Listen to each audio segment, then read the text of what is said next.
Hello everyone. Welcome on into the stream. Happy Friday. Put my headset on, and hopefully you're ready for some basketball action. Except for this game might kind of suck. Here we have... I'm ahead of myself. I'm excited. I'm hyped up. I'm highly caffeinated. I have more caffeine next to me. The energy's flowing. The sugar high is at peak level right now. So let's bring it down. Welcome on into the 8th and final part of September Mascot Madness number 2. Today we are crowning our 4th ever Mascot Madness champion. Defending champion Louisville is leading off the game, or leading off this part.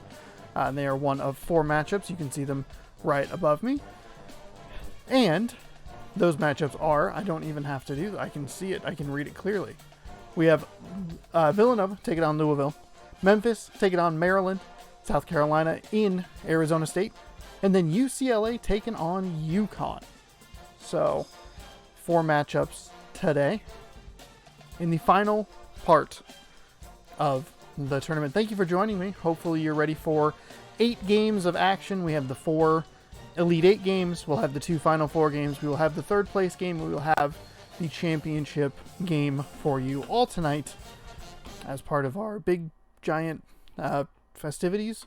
The brackets are all locked in, so I won't worry about updating you on that because there is nothing to update you on.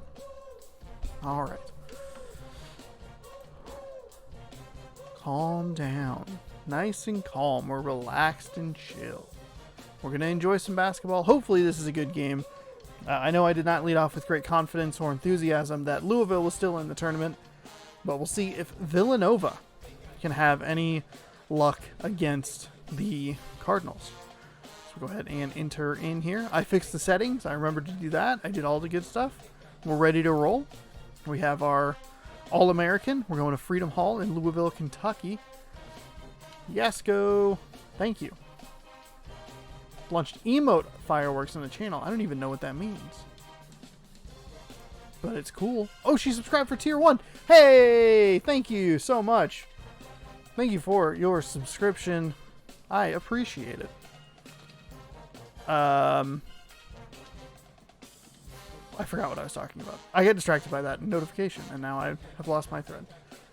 We play on, or they play on All-American difficulty. We 10-minute halves, and then baseline mid is the camera that we use. Also, I don't frame my hands up correctly. 10-minute halves. Right there. Thank you so much for that subscription. I really, really appreciate it. So here we go. This is game number 1. If you're brand new or have never really watched the tournament before, I don't actually play the game. We just watch, I commentate, make hilarious jokes that aren't that funny, and then we pick a winner. Well, the game picks a winner. I wear this basketball jersey, and then we have a good time, hopefully. We have the naked Cardinals taking on the fully clothed Wildcats, and nudity wins the opening tip-off. With a pass inside, stolen away immediately by Villanova. Fast break action here, off the glass and good. Okay, mark it down. Mark it. Villanova was leading at the beginning of the game until Louisville gets... Ooh, that's a deep 2. I thought that was going to be a 3. Usually you can hear the crowd say 3 when the shot goes off, and because of the way the feet are the way the feet look, it's very odd. Villanova throws a turnover immediately. There's a 3, and that is splashed home. So quickly it was 2-0, and now it is 5-2 Villanova, or excuse me, Louisville. So the reason I was confused is the mascot costumes are just kind of draped over the regular player models, and so the feet don't have the normal hitboxes that the player feet have. They're a lot farther back or more inside. There will be times where it'll look like the player's just blatantly stepped out of bounds, but it doesn't count because the player's legs are like closer in, but you just don't see them. It's a very weird system, but it works and it's fun. And Villanova likes to run this full court pressure defense here, where they get a lot of steals, which leads to a lot of fast breaks. Fast breaks for Villanova, I should say. And teams really, really struggle in this game. That's a deep 2 for Villanova. Did I see Villanova? I meant Louisville. I'm all hyped up. All hyped up, all excited. Out of bounds. Louisville ball. They'll retain possession, I should say. Kicking it out for 3. Nice drive inside. Off the glass and good. So they'll set this trap here. And ideally what the defense or the offensive team wants to do is not that. Instead of passing it back the first time, just throw it forward. If you can get the player that's in the middle of the court to bait one way or the other, you have an open player that's past the midcourt line. I was looking at my camera to make sure I was in frame. There's a 3 for Villanova splashed home. And it is 12-7. So they have them back there. There you go. Throw it up there. Up front. There you go. There you go. Good job. Oh, that's not good. That's very bad. Don't get blocked like that. 2-on-1 opportunity here, Villanova. Louisville. I don't know why I'm backwards.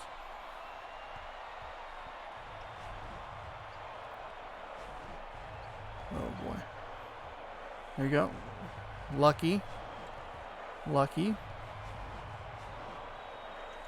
Back outside. Villanova, the Wildcats here. Working with the double zeros. Kicking it out for 3. Shot is up. No good. Louisville with the rebound. Defensive foul. Looked like a reach in there. It'd just be in from the sideline, so no big deal. We'll float pass inside. Nice defensive recovery. Force a missed shot, but they still get the rebound. Flipped up and good. So Louisville quickly ahead by 9. I don't blame you. If you want to go get a snack or walk your dog or order takeout and just sit at the door and stare at the door, I don't blame you. Louisville's a very powerful team, and the computer doesn't do a great job. 3 for Louisville is short. Villanova with the rebound. The computer teams just don't do a very good job of breaking Louisville's defense. Gives them way too many 3-point opportunity or fast break opportunities, and it leads to a lot of easy points for Louisville. They get big leads, and then they don't really have to do anything. There will be a point where Louisville will just be like, no, we don't have to run our defense anymore because you're down by 30. It's fine. It's fine. You can walk the court. You can walk the ball up the court now. Look at you. You're down so much that we gave up.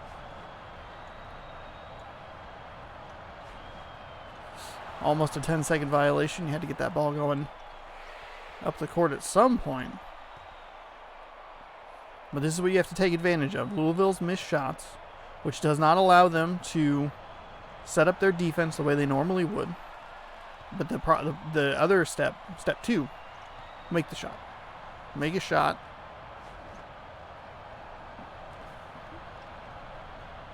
That's where you have to. That's where you need to improve, Villanova. Shot is short. Offensive rebound. That's going to be out of bounds. So Louisville will get to reset their defense. They kind of broke it there. Kick it back to the right, maybe? Kick it back to the right. Don't throw it. Kick it back to the right. He was wide open. All right. So, in the most hellacious part, we'll get 3 Louisville games today. Because they'll play in the Final Four and somehow got that through 2 defenders. They'll play in the third place game or the championship game, depending. So,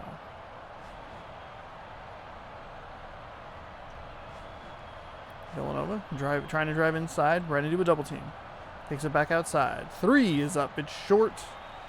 Not really much of an opportunity there for an offensive rebound. That is just too easy. This is what I was afraid of. I was so afraid of this.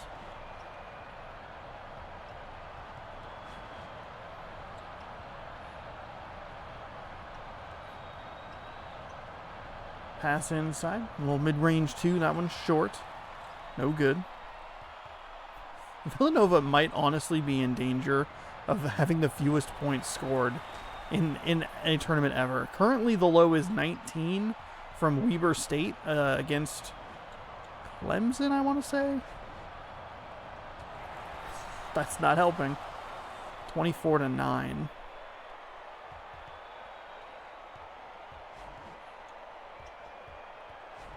.320 though. This first half is going by pretty okay. Time-wise. There's a 3 for Louisville. They will just keep piling it on. Up 18 points here. And we might have to switch games. We're either going to have to switch games, or I'm going to have to find a matchup that is more like 50-50 for Louisville and give them a hand-picked matchup that might prove that they lose.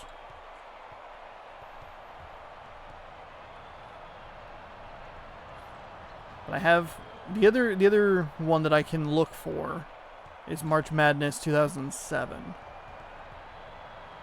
And maybe we can, if that one runs okay and has Oregon and Cincinnati, maybe it's kind of like a coin flip about which game we use. It'd be helpful, NCAA, if they could make a new one, NCAA. Full-on HD new collegiate basketball game. I don't think any of the like college hoops 2K games have any of the Mascot stuff. Seems to be relegated to just the EA Sports titles, which is, I mean, it's fine. It's a weird mode. Back when EA actually tried. Oh, roasted them.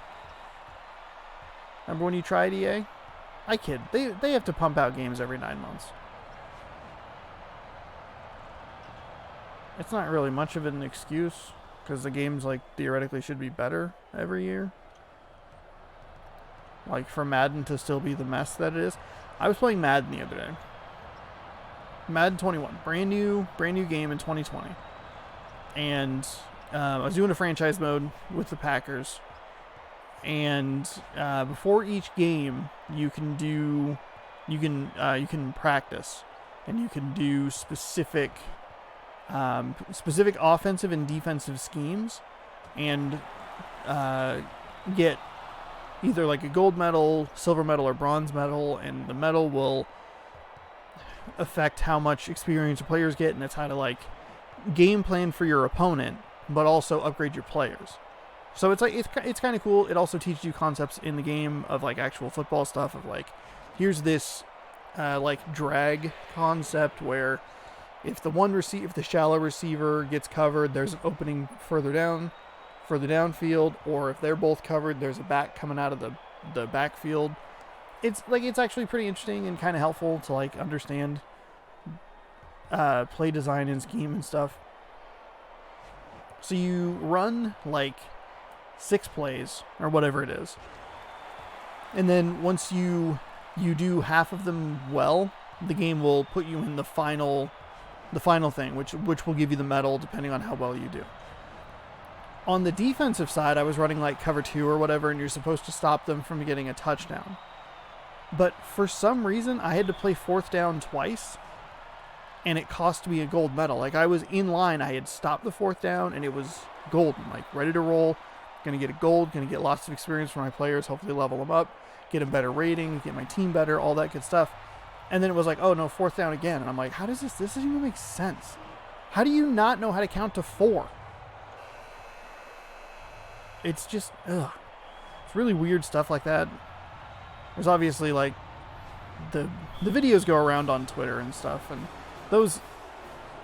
a lot of those, for me personally, I kind of just chalk up to a, like, yeah, it's weird, but every game has that weirdness. Every game has some like memeable stuff in there. Some of them are just a little more consistent in them, but I think it's because they're bigger games. As Louisville makes a shot. By the way, it was like 35-17 at half. I'm over here rambling about Madden 21, and Villanova's getting their ass kicked. So down 16. It's going to really suck if Villanova comes all the way back, and I'm like, well, That's one of the great games of the tournament, and it's just me rambling for the first half because I assumed the game was over. There you go. Way to not get a backcourt violation, Villanova. I don't know. These games are better. Their older stuff is better, and that sounds very like old man hipster sort of thing of like, back in my day, game design was perfect, and they were amazing gameplay experiences, and they came with everything, and you never had to buy any DLC. But they actually are. There's a really interesting video that I was watching specifically about Madden 2006, that kind of explains why Madden is the way it is now, because they overpromised on the 360 version and alright. 3-second violation. Unbelievably underdelivered on that. Like, it basically draws like a line that says, if you played Madden 2006 on the PlayStation 2 and the Xbox, you had an amazing experience and you probably loved that game. If you played it on the Xbox 360, you couldn't stand it. What is happening? Louisville stepped out of bounds. Still talking about Madden, by the way. There's a game happening. Villanova is getting themselves back in this game. Louisville's had some weird mental mistakes that we have not seen them make in this tournament. Anyways, it's a really interesting video where basically EA goes, look, we can't disappoint people. We need to just meet expectations. And still, they don't do that. But they also don't overpromise and underdeliver, really. It's just that they sometimes don't put out a game that like works fundamentally. And you're also dealing with, and they didn't talk about this in the video, but I think it's part of it. They're also dealing with, of the 4 major American sports, which would be basketball, baseball, football, hockey. I'm sorry, MLS, no disrespect. Of those 4 sports, the NFL cares the most about how they look, according to the public. They care the most about their brand, and I think that's part of it as well. Which is why it took them 4 years to be like, oh yeah, maybe we should have listened to Colin Kaepernick. And you go, well, I mean, you could have done that 4 years ago.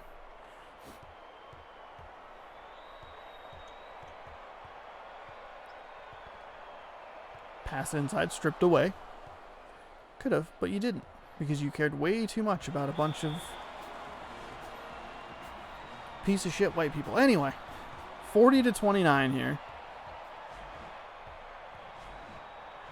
Also, just let him back in the league. You're telling me that Ryan Fitzpatrick is a better quarterback and deserves to be in the league? All right. Swish. Telling me that Mitchell Trubisky? You're telling me that he should be a starter? You're telling me that Colin Kaepernick with that defense for Chicago wouldn't destroy the NFC North, including the team that I love the most? Because he did it twice and ruined my hopes and my dreams of watching another Super Bowl victory for Aaron Rodgers when he ran for 181 yards? And Green Bay it was basically like, hey, guys, Colin Kaepernick is going to run the ball. Okay? He's going to run the ball. Right? He's going to run it. And then they said, but what if he throws it? What if this is the one time he throws it? And then he ran all over them. 40-33 here. It was a 16-point game. We are 6.5 minutes to go here in the game. We're picking up a third foul on center number 50. Second team foul here in the second half. Most likely we'll see him get pulled. Villanova will take a timeout, I would expect. Okay. Yeah, they'll substitute number 20 in. So Louisville going up 42-33. Maybe that's the jinx. Every time I've actually paid attention to the game, Louisville has just dominated. But the one time I've been yammering on about Madden in the NFL, they're struggling. As he says that, a block from Louisville leads to fast break points for Villanova. Excuse me, for Louisville. I don't know why I can't get these teams right. They're not even... one of them's blue, and the other one is red. You couldn't ask for better differentiation between two teams. A blue team and a red team, and I can't get them. Villanova, you can't give up goaltending points. What are you doing? You're getting your ass kicked enough as it is. It's back up to 13, by the way. Villanova's been down by as many as 18 that I've noticed. There's a possibility it was more, but here I am talking about some YouTube video I watched 6 months ago. It was really interesting to watch them talk about why Madden 06 was such a disaster. That trailer is insane. Like, what they were promising is nuts. I wonder if the new consoles, like the Series X and the PS5, I wonder if they could get even the like graphical fidelity of that trailer. Anyway, 46-35 here. Under 5 to go. Villanova has a chance here. Ran that. Oh, that was a nice play. I like that 3-point shot, even though it was covered. It went off the iron. It was no good, but there was an excellent Villanova move there to drive a smaller player down to try and get the rebound. He missed, but I like the design of that. 5-second violation, Villanova ball. It's the second X number. I think earlier was a 3-second violation that turned the ball over, and then they just threw it away. They threw it right into the Louisville player, and just they didn't want it. Who could ever possibly want this? Drive in the lane, no good. Offensive rebound, dunked home. Back up to 13. So it was down to 11. Villanova, don't you step out of bounds. He almost did. He thought about it. He technically did, but that's an excellent example of what I was talking about earlier, where he clearly stepped out of bounds, but the real human foot was like right inside the line. That was a nice 3 by Villanova to cut the lead down to 10. Nice block by Villanova. Another nice block by Villanova. A third excellent block by Villanova. And they can cut this into single digits. The crowd quiet here in Freedom Hall, or whatever the heck it is called. Nice defense there again by Villanova. I don't know if that shot was just short or maybe it got affected a little bit. Louisville's going to get the steal. Like they tried to run a little pass play there. Just had good positioning there to get the ball up and in. So Villanova working with 2:51. Threw it right to the defender. Almost stolen. Warped into the hands. Open 3 goes down. 15-point game. Villanova gave me hope. I was going to say, before 2 turnovers ago, I was going to say, if Villanova, as they take a shot and make it, if they can get it down to like 6 in about the next minute and 15 seconds or so, they might have a chance. Might. But you can't leave shooters wide open like that. You can't defend from behind. I don't know what you're doing there, bud. I don't know what your plan was, but it was ineffective. There's a quick 2 there. You can't trade 2s. You got to get a defensive stop here. See if maybe they can get a bold 3 next time down the floor. That's not what I meant. That wasn't... Those instructions were for Villanova. Louisville, I didn't say you needed a bold 3. I know you look at the scoreboard. You're Louisville, you're the Cardinals, you look at the scoreboard and you say, we could be up by more. We could have more points on the board. There's a 3 from Villanova. They got to make it, but I like that they took it. Not only did they take it, but they took it within a reasonable amount of time. Slid out of bounds. Oh, they got a timeout off. So a steal and an immediate timeout. Usually the momentum like carries them out of bounds and they call it a turnover. But a nice use of a timeout as soon as he had possession of the ball. Oh, God. The condensation. There's a nice 3 from the corner. 12-point game. A little over a minute to go here. Oh, it's so wet.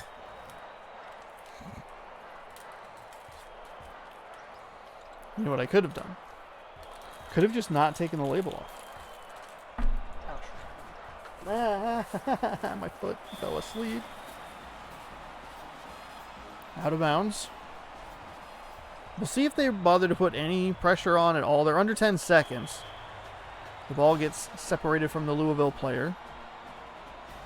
Maybe they can force a 35-second shot clock violation. They can give themselves a shot.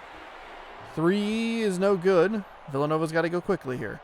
The center cannot be doing sweet moves down at the basket by himself. Nice drive there. Flip shot blocked. Another, it looked like it was going to be a clean block to me, but they call it a foul. 2 coming from the line here from Villanova. First one's good. 57-46. Off the left iron, no good. We probably will see Villanova not really worry about it. Too little, too late. So unfortunately, they had a couple of runs. The Wildcats did. But every time it seemed like they got a run and they were able to close it down to like 10. Louisville would come back and immediately push the lead back up to 15. All right. That'll do it. We'll get 2 more games with Louisville in them. Thank God. So excited for that. As they make their second consecutive Final Four with a less dominating performance than you would anticipate, but they also... less dominating for Louisville is like, they dominated their other games by like a 10. This one was only like a 7.5.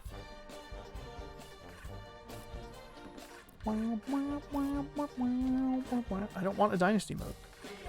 I want a mascot game, okay? EA Sports, it's in the game. EA Sports, it's in the game. Alright. We have the double M game here. Terrapins and Tigers. Memphis taking on... Hold on. There you go. Hold on. Hang on. Controller. Settle down. Memphis taking on Maryland. Game number 2 of 8 today. This is a good matchup. Hang on. Let me give myself a good thumbnail here. Perfect. Perfect. This is the one. This is the one we'll use. All right. Just as a reminder, All-American, 10 minutes, baseline mid. We're going to College Park, Maryland, from the Comcast Center. Not a hashtag, not an ad. If I could, if Comcast sponsored this stream, or Xfinity, I'd play every game at Comcast Arena, except for I don't think you can actually pick which arena you play it from. Are there basketball games that have a court creator? There have to be. There's no way that doesn't exist. Tip is won by the Tigers, who immediately lose the ball. Maryland dunking it home easily up to nothing. That's about the easiest basket you'll see in this tournament. One guy running down the court and the Tigers going, we'll get him next time. It's cool. For the right to host Louisville in the Final Four, Memphis comes back down the court, scores a nice 2 there. Maryland now actually has to work for points. They're confused. They're like, why is there a defense here? All of our shots should be with no defenders. Oh, nice block by Memphis. That looked like a surefire dunk, but for some reason the animation changed. And he went to a way more like unnecessarily acrobatic shot. Kicking it back outside. Deep 3 for Memphis. They'll take their first lead of the game, 5-4. Working with a little full court defense. Not really. Nice steal. Guess it worked. Hard to argue the result. I did question the implementation of it. Off no good, but a nice putback there. Memphis slams it home. Maryland now down 3. Slides it in. That was a really nice pass. Got the defender to bite up a step and just easy spin around. Oh, geez, Louise, what is happening there? Got the defender to go for the steal, and those are the points Maryland loves.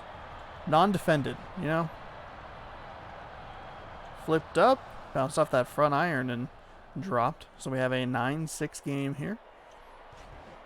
Memphis going to apply that same full court defense. If they play Louisville, oh boy, going to be a riveting defensive battle. Nothing more exciting than that. Maryland, though, just push that Tiger out of the way. So get out of here. I'm getting a dunk, and did it successfully. Shot is up and fouled there. So Maryland picked up their first team foul, first personal on. I believe that was number 15. It won't matter because I will not remember in like 30 seconds. Who got that foul? I don't know. Some turtle. It could have been Michelangelo. Could have been Leonardo. Could have been Venus. You know. Nice 3 from Maryland. Splashing it on home.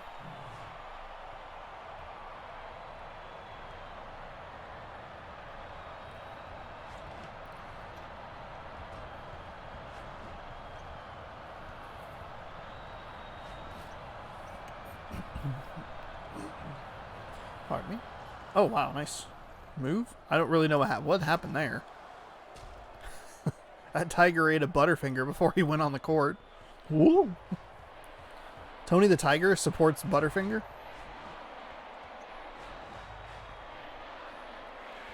That's a 3, I guess. He looked like he was well in front of the line. Even for Mascot standards, he looked like he was way in front of the line. Or one of those little weird alley layup things. That's what I refer to them as. Not the most effective shot, but it did work in that scenario.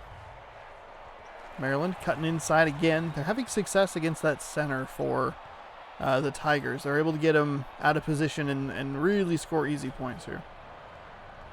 Switching between a 1-point and a 3-point deficit. There's a 3 for Memphis. And now it'll be a 4-point lead for the Tigers. Good first half here so far. About 4 minutes gone.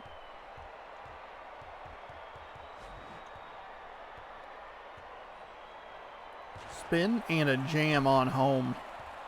17-15. Memphis up. Maryland, one good defensive stop, and you'll be able to tie this game no problem.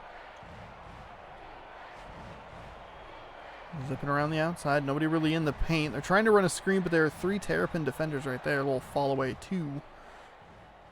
Drops home. Somehow he got through 3 defenders, which is just nuts.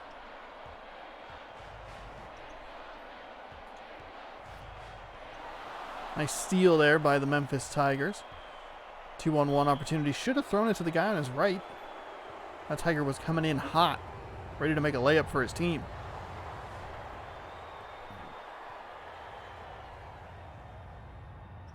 Oh, that was an ugly free throw. Looked bad from the start. Maryland easy rebound. Lead is 5. Again, just destroying that center. I don't know what is going on down there, but that guy wandered in, just wandered onto the court, and they said, hey, our starting center, he ate too many Frosted Flakes. He's not going to make it into the game. Do you think you can block shots? And that Tiger said, absolutely, coach. You got it. And then he very clearly has not. Off the back iron, no good. 20-17, 4:58 here, first half. Off on both shots, but it doesn't matter because Maryland puts it back. So they get the 2 points anyway. Memphis apparently doesn't know how to get a rebound. They do know how to shoot threes and give us a 23-19 game, aka the old white sock. Shout out to Monsters Incorporated, the best Pixar movie. Bounce pass inside. Ran that into a couple of defenders. Found the open man, or semi-open man. Shot over the defender is good. So Maryland will cut it to 2. They've been trailing most of this first half. 3 again for Memphis. Shooting it from deep. Very well here in this first half. Which will be interesting to see in the next round should Memphis hold on, with Maryland now down 3. If Memphis can keep it close, obviously they'll be in good position to get to the championship game, but might not make it a blowout quite as easily. Pass inside, went with that weird acrobatic shot, threw it off the side of the backboard, not out of bounds. The other Terrapin came in to try and put it back for some reason. As another 3 goes up, but this one's off. So Memphis came away with an easy loose ball. Float pass inside, just a shoulder charge into the defender. That will be the first personal foul for small forward number 1. Nice steal off the inbound pass there from Memphis.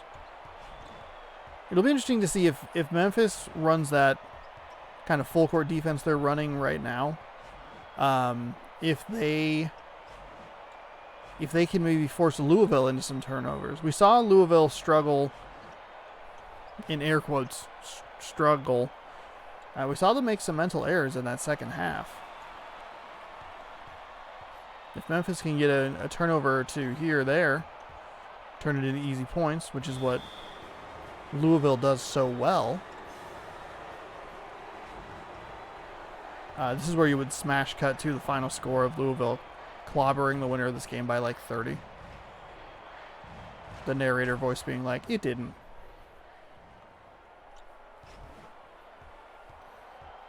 So 30-23, Memphis opening up a bit of a lead here. Maryland did an excellent job of keeping pace, trading baskets essentially with Memphis. Gave up an extra point here or there with a 3-pointer. They've had a couple of empty possessions here. They had that really bad turnover on the baseline the last time down the floor. Now working pretty close to that sideline again, and up at, I couldn't even get the words out. The baseline bandit robs another offensive possession. Sweet no-look behind the back pass. As in, that's where the player was. Looked past an open 3 and went with a contested 2. 32-23. See if Maryland can make a little run here right before half. They don't have to get all the way back, but maybe a possession or 2. 4 to 5 points. I used to go 4 to 6 points.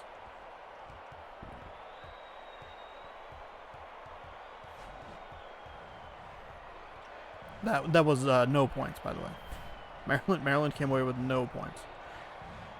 Got some contact from the defender. No foul call. They did affect the shot. Unfortunately, the bumpage removed him from the equation to get the rebound, which means that it was easy for Memphis to put it back. Their slam dunk here. That's what Maryland needs. Just a couple slammers here and there. No one has ever called a dunk a slammer before. And there's a reason, because it sounds stupid. Almost out of bounds, trying to drive on the baseline. Nothing doing there. Good defense from Maryland. Into a double team, back out. Take a deep 3. That one is good. There's pretty good congestion on that as well. That's just not a word. Congestion? No one's ever said that before because it's stupid. Memphis looking like they're going to return the favor here. Going to end up actually just being a foul. That was excellent defensive recovery. I did not really see that Terrapin coming in from the right side of the screen. It's going to be a good play by the Maryland defense. Just kidding, it was a great play by the Maryland defense there. Took away 2 points from the Memphis Tigers. Under 10 seconds to go here. Dancing around inside the paint. We'll fade away 2. See what Memphis does here as the clock ticks down. Oh, they're going to get a good look here. I believe that was probably a center. The center for Memphis, by the way, who did not have a great start to this game, just kept getting burned over and over and over again, held up a lot better in the later part of that half. Maryland with a quick pass off the rim, no good. Looking to duplicate their opening half success with a quick, easy basket. No such luck for the Terrapins. Bounce pass inside, and immediately a foul is called. We're not even 20 seconds in. Not even 15 seconds in. Already the Tigers shooting 2. Had a rough go of it from the free throw line in the first half. So far 2 for 2 here in the second half.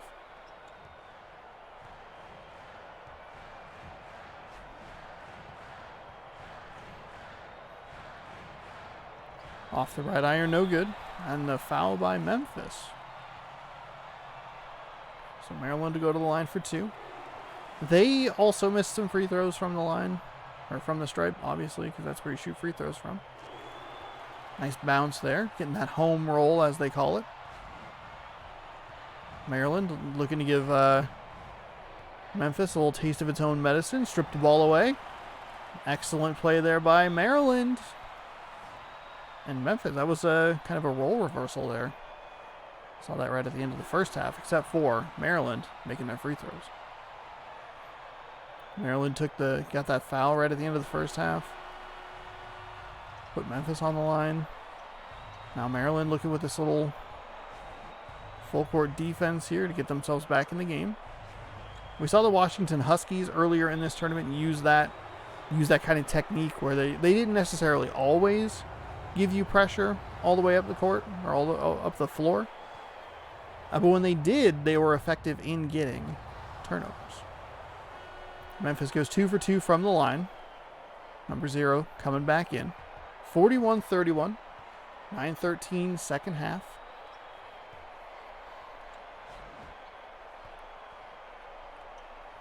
Passing back outside. Let's see what the Terrapins have here. Trying to drive. Nothing doing. Excellent defense by Memphis. Saw where he wanted to go. It's kind of just a mess of turtles in this area. Working it around. Don't step out of bounds. They're going to end up having to take a wily three-pointer. Just kidding. They threw a turnover. Memphis on the break, and that will be 2 points for them. A little bit of pressure coming up the floor here. 43-41. Dove for the ball. Didn't get it. Memphis driving inside. Blocked. Smashed away by the Memphis Tigers. Dribbling up the floor here. Up 12. 3 for Memphis is up. It's off the right iron. No good. Putback, though, is excellent. What a beautiful play there. Terrapin just missed his jump. He had positioning and everything to get something going. Instead, it is a putback. Run a little sharpshooter action out to the three-point line, and a wide open 3. Cut it down to 11.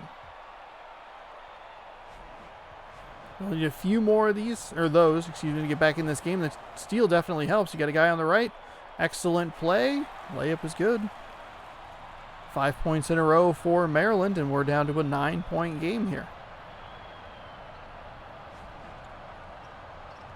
Can't leave Memphis with that wide open from 3. They're deadly from beyond the arc.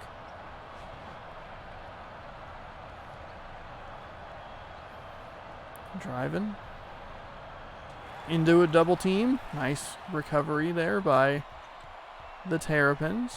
Keeps running into his own teammate. Got to find some of your own space on the floor there, bud. Got a guy wide open in the corner for 3. Instead, you're going to go for a double team. You're going to get lucky, though. That probably was not going to go in. But it just happened to be a goaltend. So that makes it 7 straight points. Cut the lead in half now. 45-38. Deep 2 by Memphis.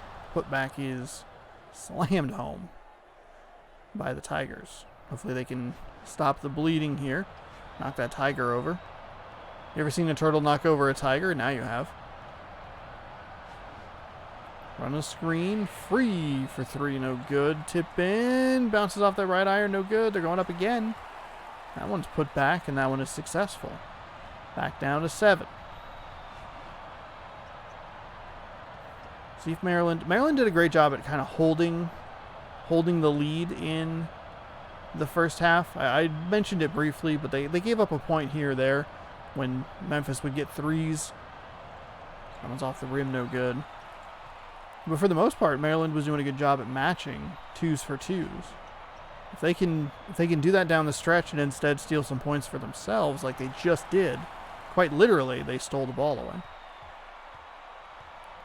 Put themselves back in this game. Which I guess they already have. They have put themselves back in this game. All of that was past tense. Oh, what a block by the Terrapins and a nice loose ball recovery there. Well, probably have to pull back, reset everything. Bounce pass out beyond the three-point arc. This guy is feeling it. His little thing is bubbling. Come on, Maryland. Harper's Ghost. Thank you for the Tier 1 sub. 6 months. Appreciate it so much. Thank you, thank you. Off the bottom of the iron, no good.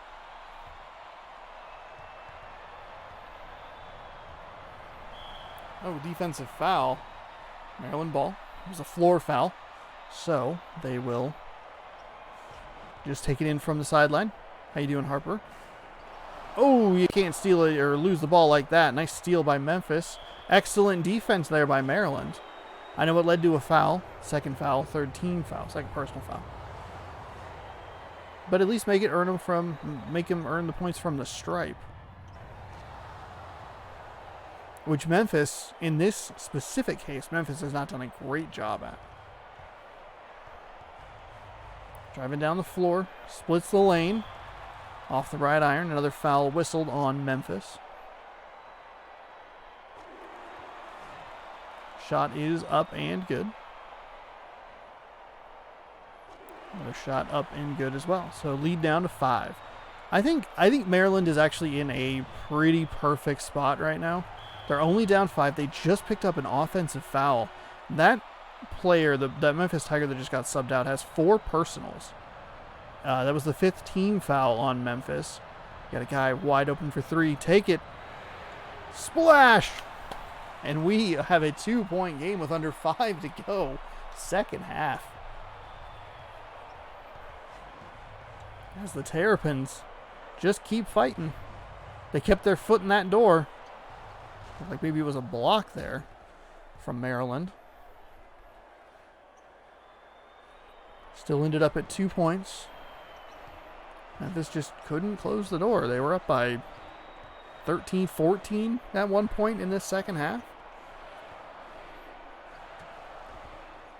That's another foul. Wow. That was a nice block, a good recovery. I like the shot as well. Just get it up. Wow. 51-49 here. Holy cow. See if Memphis can get one steal with that, like, kind of full court thing. They did it to begin the game. They have a nice fast break here in the second half as well. This isn't really much of a fast break. They will have to kind of reset and wait for reinforcement, but that's okay. Got a guy wide open in the corner for 3. Got covered up pretty much as soon as I said it. And just like that, with that dunk home, 51-51. 14-point deficit in the second half. Erased a block. Erases any potential of that shot going down. Driving in. That was just going to be slammed home. I wonder if Maryland, I wonder if Maryland will try and take advantage of the center that they were able to get such good looks against. They were able to get so many inside shots in the first half. That one's a little short. Now the question becomes, does Maryland have the legs? They do erase a very big deficit. We see this every once in a while. A team makes up 10, 11 points, and then they immediately fall behind. Granted, only down 2. That's much different than, oh, great, now it's all of a sudden 8, But still. Couple empty trips down the floor. Putting pressure on their defense. Working it into the middle of the floor. Trying to get some switches. A little alley layup. That one pops in. Good. 1-on-1. Try and pick up a screen. Successfully doing that. Getting up the court. Didn't take all that long. Probably like 8 seconds. Float pass inside. Floaty thing. I'm doing great. How are you? I am doing pretty good. Thank you for asking. Glad to hear you're doing well. Nice block by Maryland. Oh, but they couldn't get the loose ball. Shot is off the left iron, so no good there. Shot off the front iron, no good. So that was 0 for 2. Memphis from the line just not looking good. Maryland almost ran it out of bounds. Excellent block by the Tigers down low. They're going straight in. Excellent block from Maryland. Second one not as good. Led to a foul. 15 foul. We have seen 12 fouls in this half. 13 fouls. 11 fouls in this half. I don't know how to add. Seen a lot of them though. 2 for 2. True from the stripe. 57-53. Under 2 to go here. Hopefully setting up for a pretty fantastic finish. Ooh, got the contact. No foul. Shot was affected. Did not look good. Working around the outside. That's Memphis open for 3. Cannot do that. 7-point game just like that. Maryland did all that work to get back in the game. And that 3 feels bigger than most at this stage in the game. Obviously the Terrapins not out of this. Little spin move. Spin throw just for fun. Loose ball got stuck behind that scoreboard. Made it real hard to see what was going on. Float pass inside. Hook shot inside. Rattles around at home. 1:17 remaining. Memphis going to call a timeout, make a substitution. 1:16, excuse me.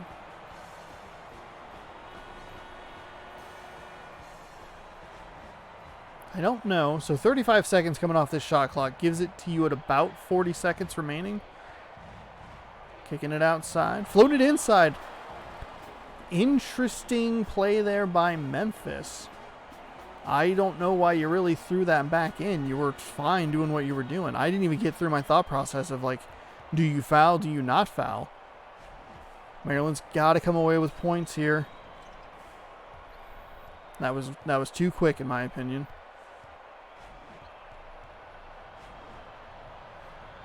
Nothing wrong with it. I guess that's probably a shot that if it goes in, I go, oh, okay. But if it, doesn't make it, it's all of a sudden, it's a terrible shot. Look at me, I'm a real sports commentator. Memphis just trying to close this game out. Up 6. Up 7. They're even getting the free throw bounces here. 43 seconds remaining. This is where Maryland probably felt pretty okay being down in this game. They've been good. Good getting the ball inside. Memphis has been bad from free throw, from the stripe. Those two things can, work against each other in a positive way for the Terrapins. Off the iron, no good. Maryland just may not have any gas left. Memphis scored, the last, 8 points of this game? It was 51-51, so they went on a 9-4 run, 5-second violation. Running it up the floor. 3 for Maryland, short. Tip-in is no good, and they just could not get a basket. And unfortunately, they erased a 14-point deficit, but it was all for nothing as Memphis will take a 7-point win into the Final Four, where they will meet Louisville coming up here in just a little bit. So that's unfortunate. I was hoping that would be one of the great games of the tournament. Maryland just needed one rebound, a shot to go down. and they couldn't get it done. So we'll go ahead and move on here to the bottom half of the bracket, which features South Carolina.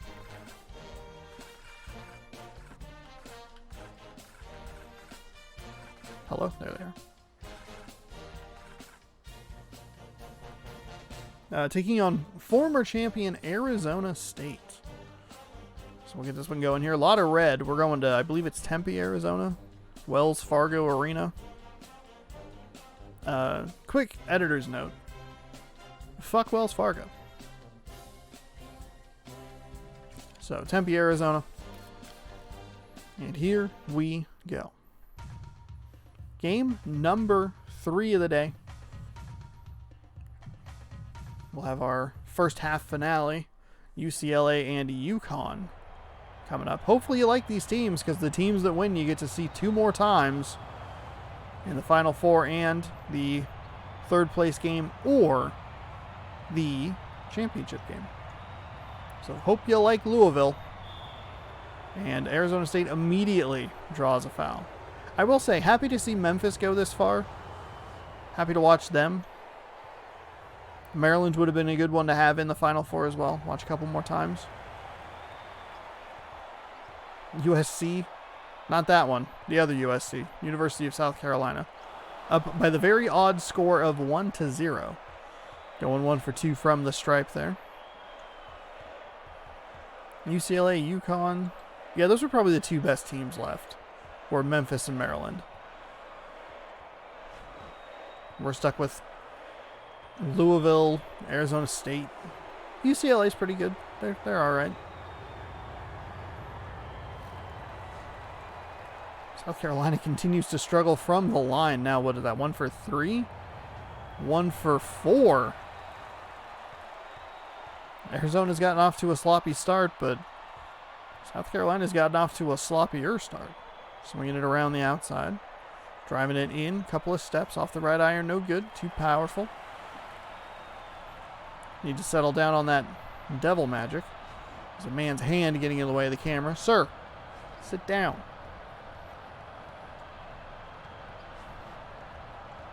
That happens sometimes at like real college football games where someone's hand's in the camera and you're like, why is the camera in that position in the first place? South Carolina finally makes a field goal. Took both teams a little over a minute to get going here. See if they can get into a rhythm. A lot of perimeter play here. Nobody really driving in inside. And that's probably why. Excellent block from South Carolina. A shot that was missed by Arizona State. Another shot that was missed by Arizona State. So getting blocked and losing shots here. Or missing shots, I should say.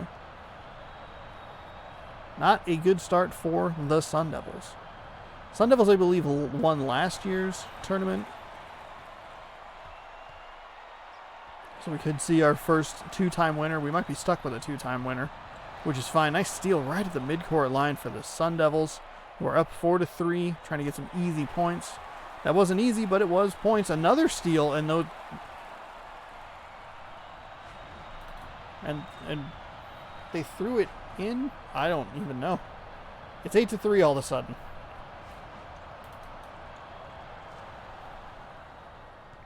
And the Gamecocks are going to have to start to get going here.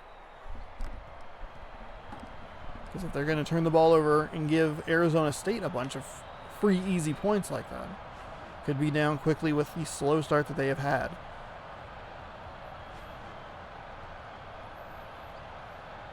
Especially when you miss the number of free throws that South Carolina has missed. Sir, put your hand down. Thinking of Space Jam when they throw the popcorn at Foghorn Leghorn. Down in front, and he gets hit, and you're like, oh man, that's funny. That is quality comedy. A rooster or whatever getting hit in the head with a thing of popcorn. Hilarious. Also, why would you throw an entire thing of popcorn? It's like $14.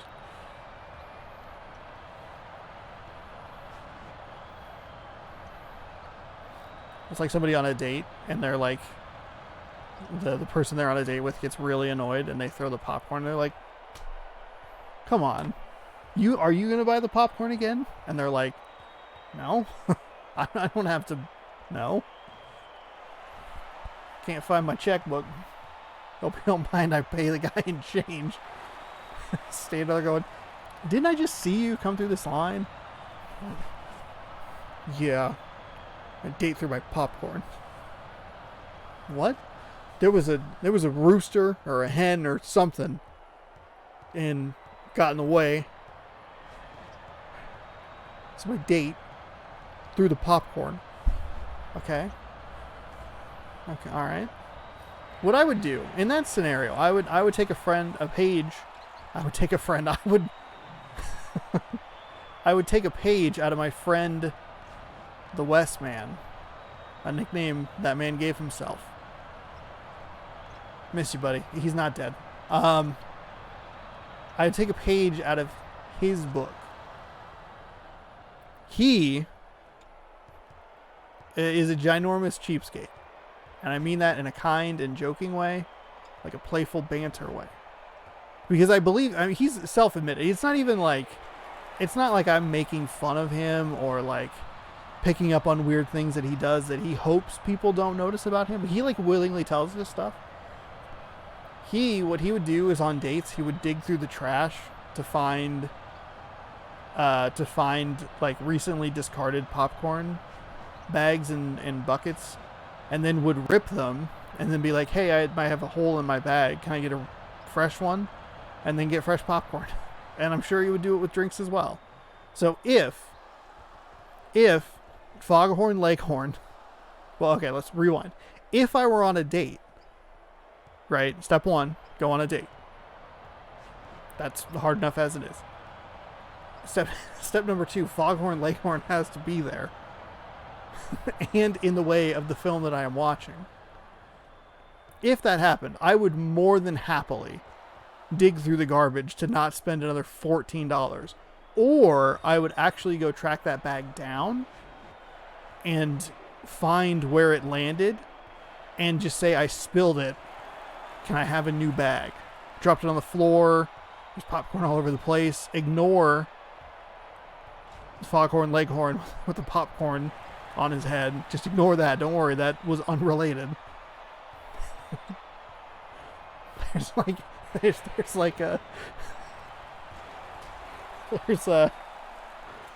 okay. There's a special like movie theater detective who's like writing notes going,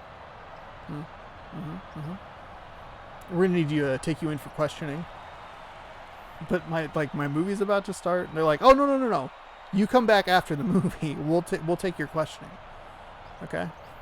So what you said was very weird. We also have a very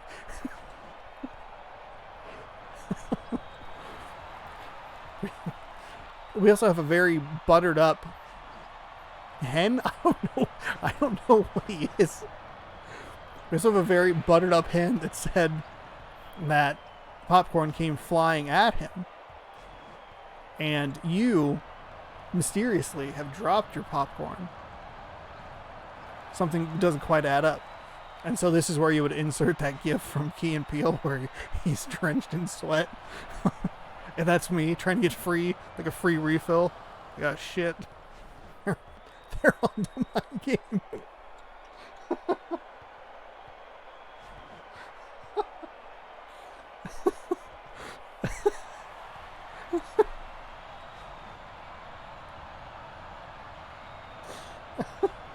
I'm trying to say, I already spent $14.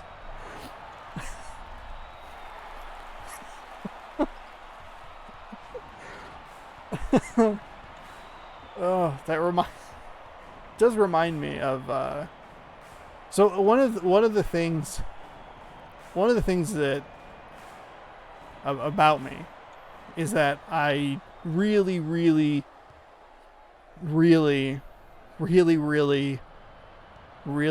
do not want my food to touch, like at all, in any way, shape, or form or circumstance.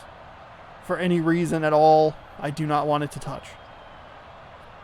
So, I was going to go see Booksmart with the Beeb. We were going to see the movie. Great movie. Love it. Favorite movie last year. Was just thinking about it today. And I was sitting in the chair. We were at the Magic Lantern, which is like a very small indie art house theater here. They rarely have like big releases. Like Booksmart actually ended up being fairly big, or at least widely released. But usually their stuff is like, it's like Little Woods and what was the one I saw this year? It was the last movie I saw in theaters this year. Extraordinary. What We Do in the Shadows. Like just really small indie movies. So they have like more like artisan type popcorn, and they have you can get like beer and wine and stuff because of the size of the theater. It's very small. One of them I think is like 50 seats, and the other one's like 80, something like that. But anyway, the point is, it's very small. Two screen theater. So we were going, and we were sitting there, and I'm just like kind of staring off into space, and just kind of thinking to myself about like, man, it would be really weird. I don't know what brought the thought on, but I was like, if I was on like a first date with someone, and someone had like a bowl of popcorn, and someone dumped like chocolate into it, because people do that because they like the like sweet and the crunch or whatever it is. I don't know what I would do. Like I don't know what I would do. I just wouldn't eat it probably. If I'm holding a bucket, I don't have a good like visual demonstration. Oh, here, we'll use this GameStop bag.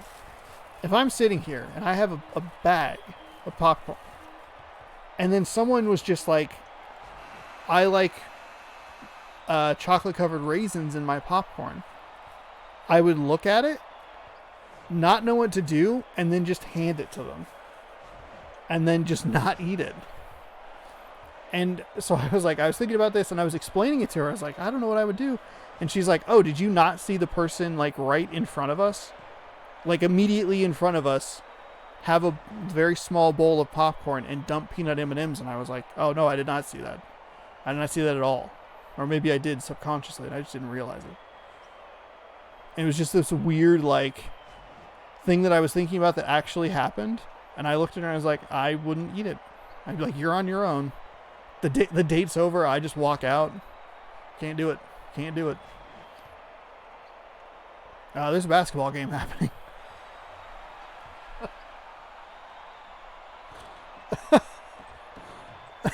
It was halftime.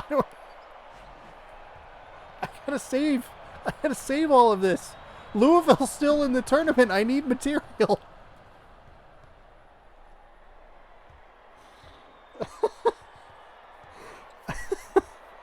I think I'm just delirious. It was a nice 3 by Arizona State to regain the lead, I guess. I would assume. Backcourt violation. Interesting.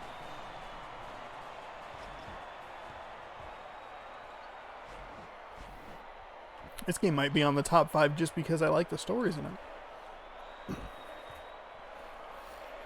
That's just a good example of what to expect when you watch the tournament. And it's actually a half decent looking game at the current moment. You just went off, but it was so funny. Oh, thank you. I'm glad it was entertaining. It would be so much worse if someone was like, are you done? That was really boring. I'm glad it was humorous. I'd actually have to crack the window open. I closed it. It's only like 50 degrees in here, which is not in here, outside. It's very cold today here, and I keep leaving the window all the way open and sleeping with just a sheet. So I wake up and I'm like, man, I'm really cold. Gee, whatever could have happened. Let me think. I had to score a free ride on the bus today because my pass expired. And it was like, I knew that I needed to get a pass yesterday and I forgot. And I was like, well, maybe I'll put on my acting shoes, my thespian shoes, and like kind of like fake that I didn't know, like feign, oh no, my pass is expired. Oh, whatever shall I do? Can I have a ride?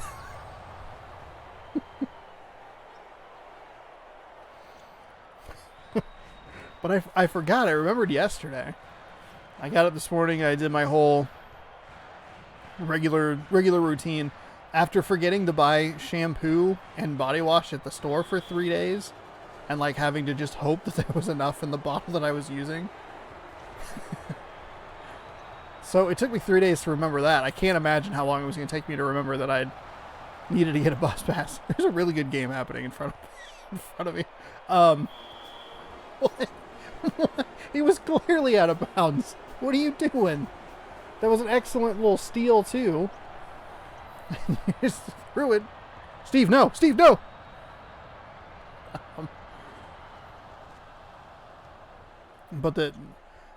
Yeah, I went and sat downstairs. I was like putting my shoes on, and I'm like, ah, shit. I don't have bus fare. Well, maybe the guy will be nice enough and he'll let me on because he sees me like literally every morning. And he was. He was nice. I was like, my pass is expired. Can I just go downtown and just buy a new one? Like, all right. It's like, cool. So like, I got off the bus down at the bus station. Oh my God. We're going to lead right into another story that I'm so glad that I remembered that I didn't tell yet. When I got off the bus, I was like, thank you very much. I like really appreciate it. Thank you. Yesterday, 2 days ago.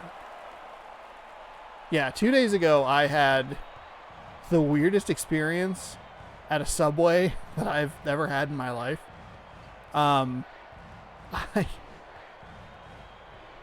So I get off work, ride the bus all the way into downtown. At the bus station called the Plaza, there's a Subway in there. There's a Subway and there's a pizzeria. The pizzeria, which is normally like my first go-to because it's cheaper. You can get like 3 slices for $5, and especially the time that I'm down there, which is like, not to like dox myself or whatever, I don't know, is usually like between 4 and like 4:30. And that, what that means is getting close to closing. Depending on who is working at the pizzeria, it closes at either like 4:42 or 5 o'clock. There's a guy down there that works down there a lot, who's very nice, and one time literally gave me free pizza because he, quote, didn't have time to run my card. It was like during Hoop Fest or something. I was like, hey, can I get 1 slice of pepperoni? And he's like, yeah, that's $2.17. I like flip out my wallet and I pull out my debit card and he goes, I don't have time for that. Just take it. And I was like, all right, thanks, man. So usually with him, I'm cutting it pretty close on when he's actually going to close it. The reason I bring this up is because not only is it a good deal, it's like 3 slices for $5. Not an ad, but kinda, because it's good. I like pizzeria pizza.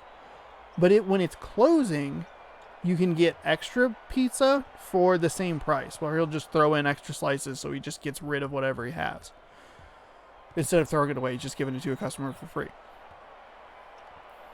So, get down there. Unfortunately, the pizzeria, as South Carolina has taken a bit of a lead here, 42-33. The pizzeria, though, unfortunately, for as much as I enjoy it, it's been inconsistent lately. It's been like the oven was on the fritz. Sometimes I get there and the person's on a break and I'm like, I don't have that much time to like wait. I don't really want to wait 15 additional minutes for a pizza sort of thing, you know. Whatever. So I go, all right, that's fine. I'll just go to Subway. Cool. I get in line. I'm like the 3rd person in line. First person finishes their sandwich. Everything's totally normal. Nothing's gone haywire yet. Fantastic. Great. Excellent. Second person, they get their sandwich. They're doing their thing. Great. Cool. Everything's awesome. The gentleman behind the counter, I didn't know it was that cheap. I'll have to try it next time I'm down there. Yeah, you should. It's really good. I mean, they only have like the 3 varieties. They have, 4 varieties. They have pineapple, Canadian bacon pineapple, pepperoni, I think like a veggie, maybe and a cheese, something like that. But it's really good. It's like 2 for like a single slice, but 5 for 3, or 2 slices and like a drink for $5. Again, not an ad, but pizzeria, if you want to sponsor me, I am available. Not free, but sponsorship spots available all over the screen. Actually, it's over this way. Anyway, so 1, try pizzeria pizza. 2, the gentleman behind the counter at Subway, he asked me what sandwich I want. I say I would love a ham, egg, cheese breakfast sandwich. I'd love one of those. Subway has the barbecue rib, which is basically just a McRib. It's not that great, but what's important about this is that they brought back the barbecue sauce. Barbecue sauce on these breakfast sandwiches, hell yeah, a little barbecue on that ham, egg, cheese sandwich, excellent. Put it on the bacon, egg, cheese sandwich, fantastic too. Just like that block. Fly away, baby. Anyway, I get the sandwich. There's another gentleman comes in behind me, totally normal. Everything is cool. Until a gentleman walks in and just is like, okay, I'm going to be served now, and all of you now need to take a back seat to me. And is like, hey, how much is it a cup of ice? And the guy's like, I can't let you, it is state law that I cannot let you refill your ice container. Like, I can't do that. He's like, well, can I buy a cup? Can I get a cup of ice? Can I fill up my thing? Like, what can I do here? And he's like, well, I can sell you one. And he's like, oh, okay, how much is it? And the guy's like, oh, it's like $2.38 or whatever, because he's just going to charge him like a full drink price, which is fine. I don't have a problem with this. Shot at the buzzer's no good, and they get the rebound anyway. It's 50-39. South Carolina's going to move on to the Final Four here during story time with your boy. So he, basically everyone lines up at the, it's a very small space where there's only really enough room for maybe 2 people between the wall and between the sandwich place to get there. But if you work your way into the store, there's a little bit of an area where people can have food if not everything was shut down. So he makes his way down into this area, and he's kind of just camping out, hanging out. And he's like, hey, if I could just get that cup real quick, I could just fill up. I'll just get a whole drink. I'll just do this whole thing. That way I don't miss my bus. And I'm like, man, you made the error by coming into Subway. If you're trying not to miss a bus, don't go to Subway. That's a bad idea. So he's kind of being, he's not even kind, he's being impatient. The gentleman behind the counter is like, look, I can't do that because I need to take my gloves off, which means I'd have to rewash my hands, which means that I'm now putting you in front of the current customer, who is me. I can't do it. He can do it as soon as he's done making my sandwich, because he has to pull his gloves off to ring stuff up. Then he can just give you your cup. All you have to do is wait until the sandwich is done, which isn't going to be very long, because I literally want one extra thing on it. I just want barbecue sauce, and then I move on with my life. So he doesn't have an what is happening? Why was that a 5-second violation? Arizona State's got to go here. You gonna go? No? Pop that 3. 2 floated in, 7-point game. So he's standing over, way over to the side. I'm standing, there's another guy behind me. Some dude just walks in, dude number 5 in this story, yeah, walks in and points at his chest. He's like, hey, does my Subway discount still work here? And all of us, all 4 of us, even impatient water guy, all of us were like, there is no way that you work at a Subway. For 2 reasons. 1, no one does this when they work at a fast food restaurant. They're like, I just scored the game-winning basket. No one does that. But number two, and maybe more importantly, if you worked at a Subway, you would understand the discount rules that could be applied at various Subways. And it was the most bizarre thing where he just walks in, does his whole, like, his whole spiel. And then he's denied because the guy behind the counter is so flabbergasted. He's just like, why would that even be a question that you're asking right now? Clearly, no, I am not just going to give anyone who walks in with a Subway shirt a discounted sandwich. But also, you don't work for Subway. So he's like trying to figure out what's going on. He has Water Guy over here being impatient. He's trying to focus on what I want. Right before the dude with the Subway shirt walked in, he asked the other guy what kind of sandwich he wanted so he could kind of get both going at the same time. And it all just collided in this one beautifully bizarre, weird moment. And so the guy goes, he's like, no, you can't have a Subway discount at a random Subway store. No, I'm not going to do that. And the guy just goes, well, that's disrespectful. And then walks out of the building. And I was like, what is happening right now? Ugh.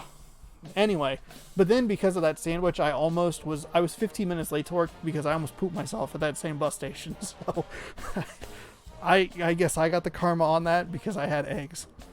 51-44 is the final score of the game.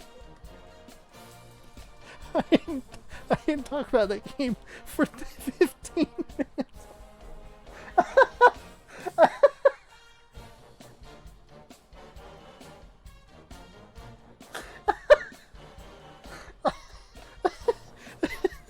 It could have been.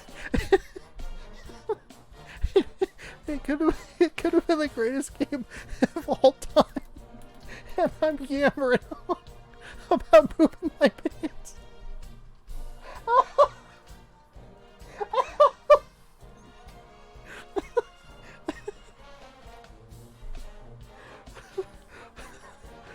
South Carolina wins 51-44.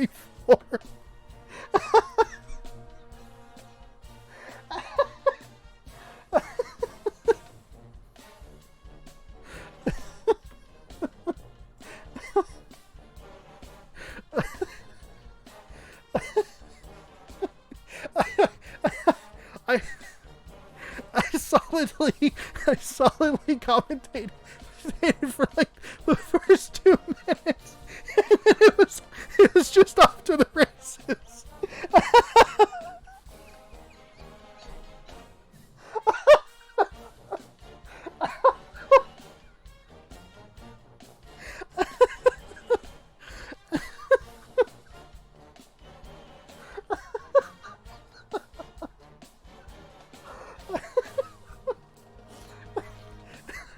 That's the greatest piece of content I've ever made.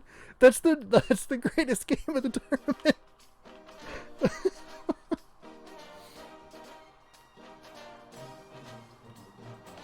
All right.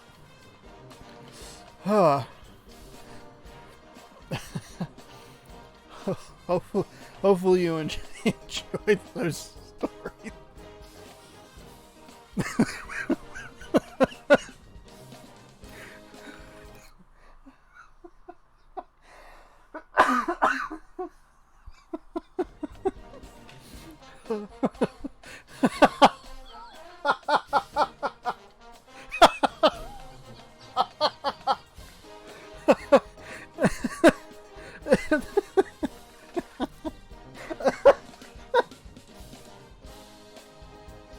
You're exactly right, Harper.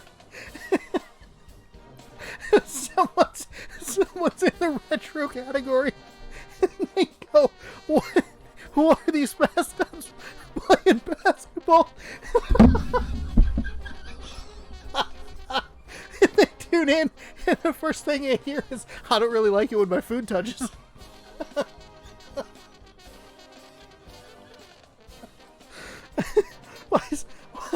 Why is he hammering on about Foghorn Leghorn? Holy shit.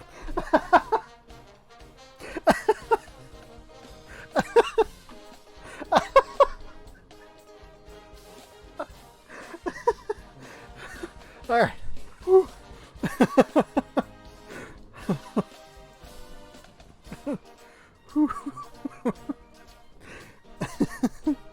Hey, this is what you pay the big dollars for.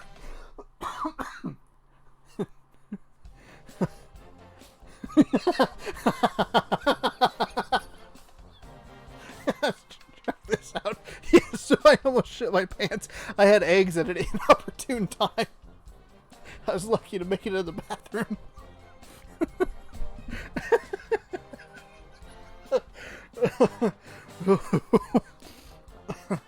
Oh my goodness. Oh, that's the best game of the tournament. Oh man. So you see how they're the whole team.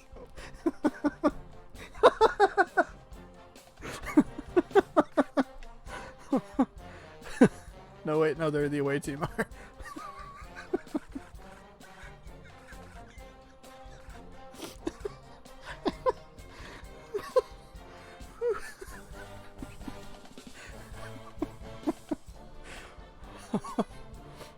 Oh man. Alright. Like, to be fair, I don't know if it's like to be fair, but if someone walked in like a, when I worked at McDonald's, if someone walked in like a other McDonald's crew uniform, I wouldn't just be like, yo, here's your 50% off discount. I don't know you.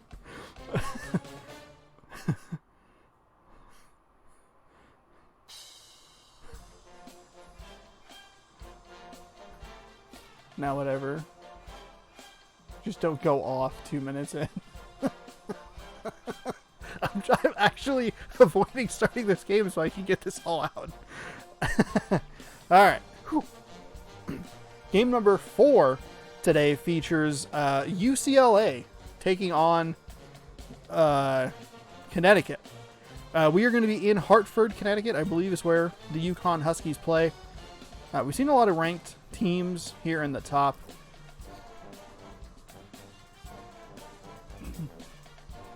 Oh, pardon me. Ooh, I was incorrect. I said Hartford, Connecticut. They're in Stores. Stores, Connecticut. I don't know if we've been to Connecticut before.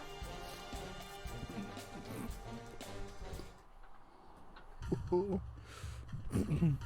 As we finish the 4th of 4 Elite 8 games. After this, we'll take a quick break. And we will take a quick break. And then we'll get on with the rest of it. And I'll do the 90-second ad. But that is after this game, which I'm going to focus very hard on. Another foul already. We saw this in the last game.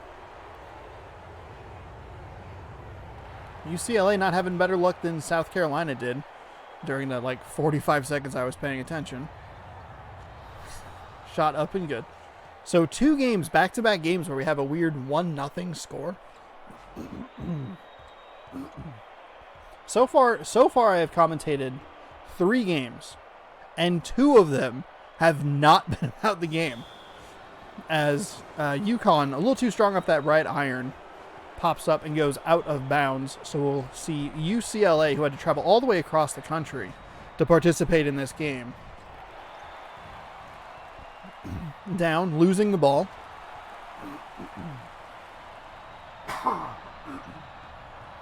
Oh, pardon me.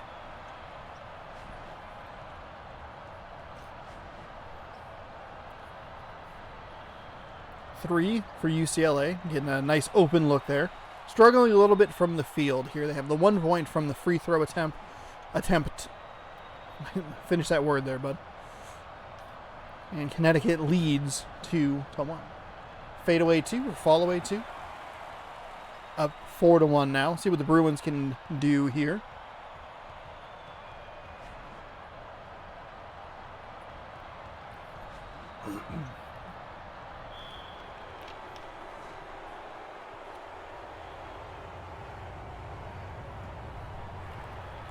UCLA struggling again from the free throw line. Make that 1 for 3 We saw that with South Carolina in the previous game.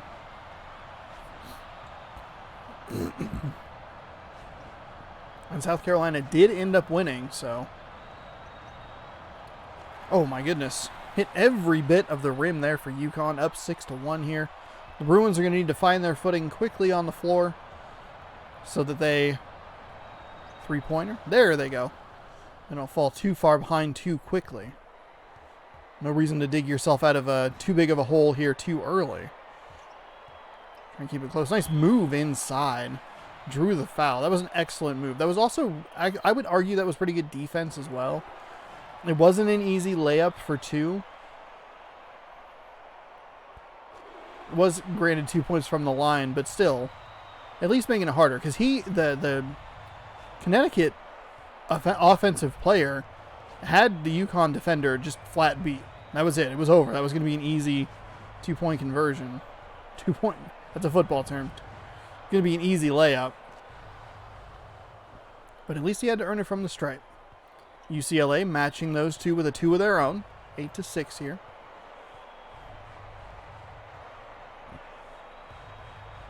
Pops it back out. UConn swinging it around. Too deep for a 3. I'll take it anyway. Well contested.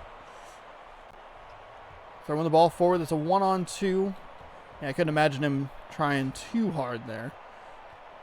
Maybe if he gets a teammate to streak up that right side, maybe he does something, but nothing doing there. And then nothing doing on that blocked shot there. 2-on-2 here. And that first Husky looked like he could have made it a 3-on-2 opportunity there, but trailed off for the 3-point line. It was only a 2, but it was a weird play design. But I guess if you get 2 points, you get 2 points, no matter how it comes. It just seems like maybe a 2-point layup versus almost a 3. You probably want to go with the layup. UCLA, on the other hand, though, they hit a 3. UConn coming down the court, shooting for a 3, nothing doing. Follows his shot and gets his own rebound. Puts it home. The lead back up to 3. 12-9 here. 6:30 first half. If you're just tuning in and you're wondering, wow, he's actually commentating on the game, congratulations. Out of bounds, a UCLA ball.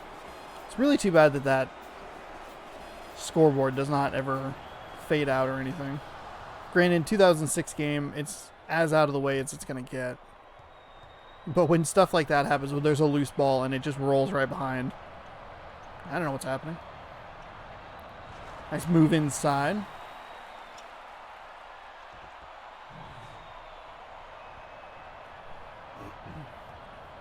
And the UConn... hang on, let me take a drink of actual water. The UConn Huskies maintaining that 3-point deficit, or 3-point edge.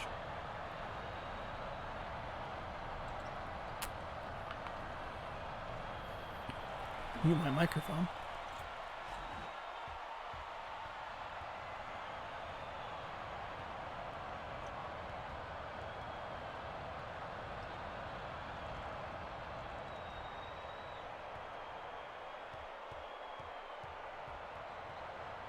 All right, that sounds a little better.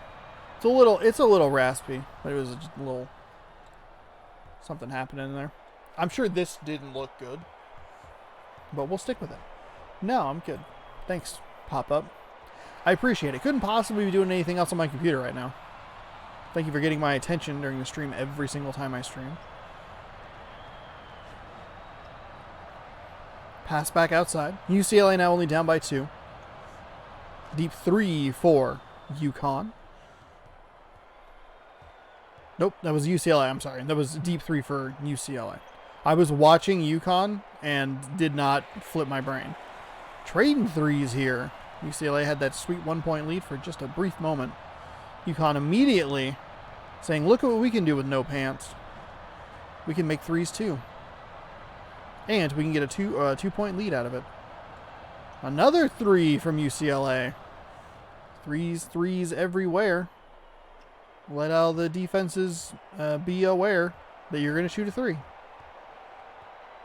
Threes everywhere. Where it stops, nobody knows. There's another 3. That one is short. Okay, broke the streak. Nice move inside. Off the rim, no good. That'll be second foul on number 31. There are 4 minutes left here in the first half. I would not be surprised to see UConn take a timeout. See if they can make a substitution. Was that the player? I thought it was like number 4. It doesn't matter. They got the substitution that I thought they would get. So UCLA now up 2. Got a guy wide open for 3. It's going to be into a double team. That animation is brutal. Once you get it, it's hard to get out of it.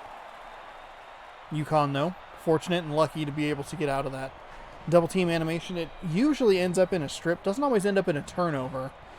But in that space on the floor, it has a tendency to end up in a turnover. But like a lot of loose balls, they seem to stay with the offense more frequently than you would anticipate. Working inside, got the defender to jump and went over his lowered shoulder. 23-21 Connecticut. Good first half here. It's really interesting when you actually watch the basketball game and talk about the basketball game, instead of it just being background noise to your comedy routine.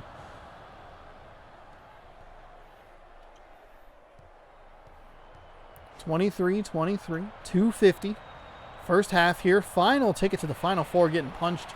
We are nearly done with this tournament, which will be back in March. We'll have a whole new bracket for you to fill out, new matchups.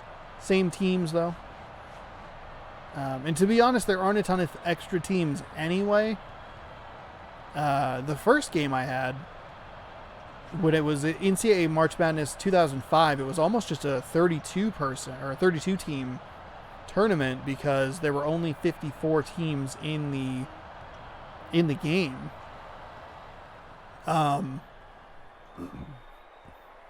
But I went out and I picked up. I'm sorry. It was NCAA March Madness 04. My apologies. 04 only had 54 teams. And then 05 had enough. But I kept most of the ones that I didn't really want in the tournament. We're down to about the creamiest cream of the crop as far as the mascots are concerned. Though we could look at a couple of teams. Shot is up and good. We could look at a couple of teams that maybe haven't won or played very well. Maybe sub them out for like the Sam Houston State Bearcats or something. Or maybe we just don't include Louisville. 30-30 here as we approach the 1 minute mark of the first half. It's a 3 for UConn. Both these teams shooting well. Spicy shots. Another 3 there from UConn. Another throat clear from your host. 3 from UCLA is good. Trading threes.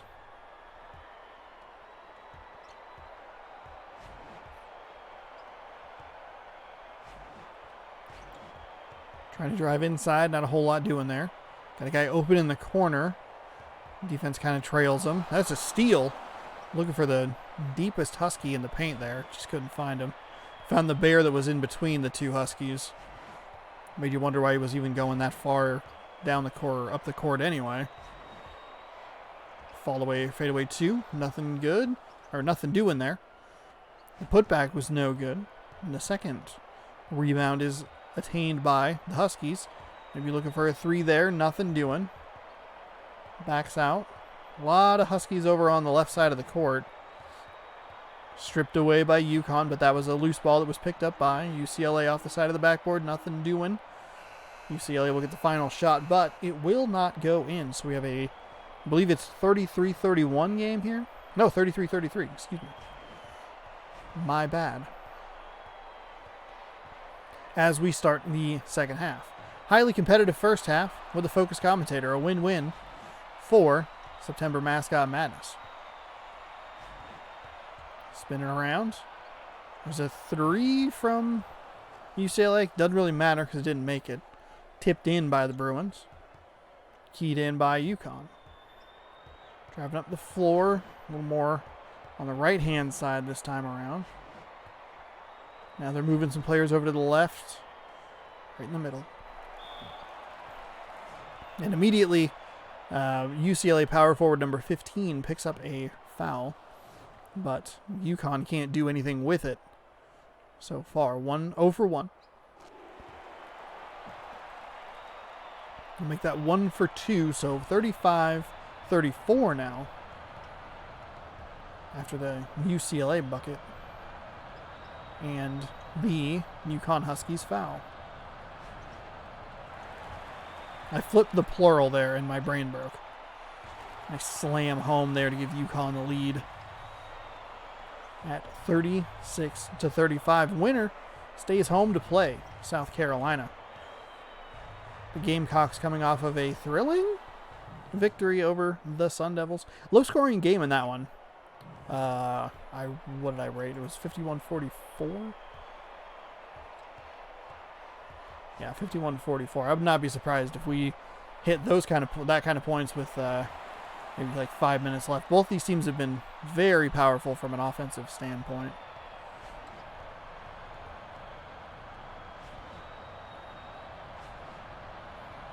Though I have noticed that not all the teams that start well in the first half do as well in the second half, which would make sense.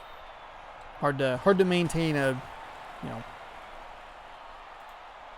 45, 50 point first half and get that all the way through the second half. I'm talking more like full score games here. But even with the scores that we work with, which are usually mid 20s to low 30s, like 33 would probably be on the upper end of that score average. We don't see them necessarily hitting 66 points or 55, 56.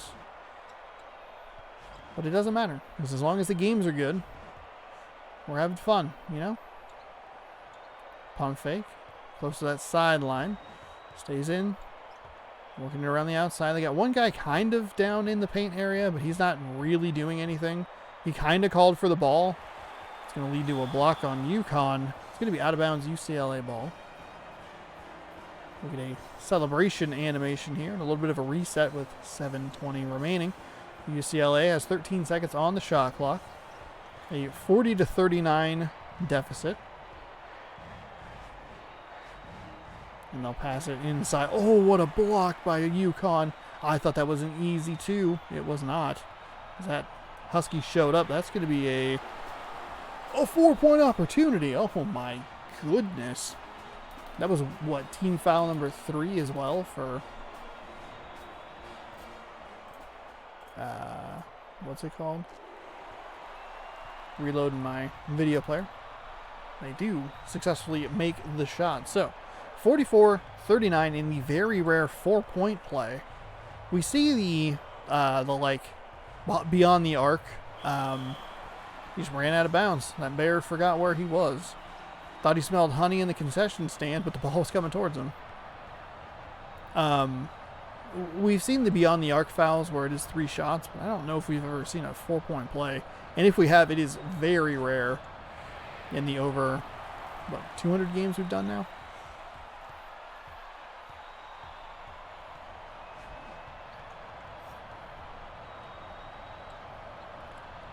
There's a nice 3 there. 47-39. UCLA. They're not out of it, but we're going to need to get on a little bit of a run here. Oh, yeah. Over 200 games. We're actually at over 250 games that have been done in this tournament. Oh, just shot just a little bit short. At the end of this, it'll be 256. And we will hit... we'll hit 300 in the next... Oh my goodness, you can't miss both free throws like that, UCLA. You want to get back in this game or not? We'll hit over 300 in the next tournament in March. Little baseball pass up front, up to the front court. Yeah, that was a very clear goaltend. I don't know if that was going to go in, but it doesn't matter because it was a goaltend. UConn getting dangerously close to that sideline. Looking to give the ball back to UCLA. They're only up 4 now. They were up, I believe it was 8. All kinds of Bears finally getting a loose ball. Another baseball pass up to the front court. Good defense by UConn, not allowing an easy basket.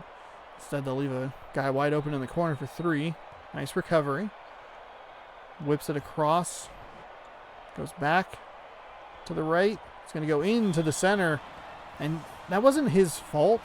We see a lot of players go chase the ball at the baseline and just step out of bounds and get called for it. That looked like the animation, just the way he threw the ball kind of got bumped, was maybe looking for a foul, and just kind of stumbled back, and it just happened to hit him.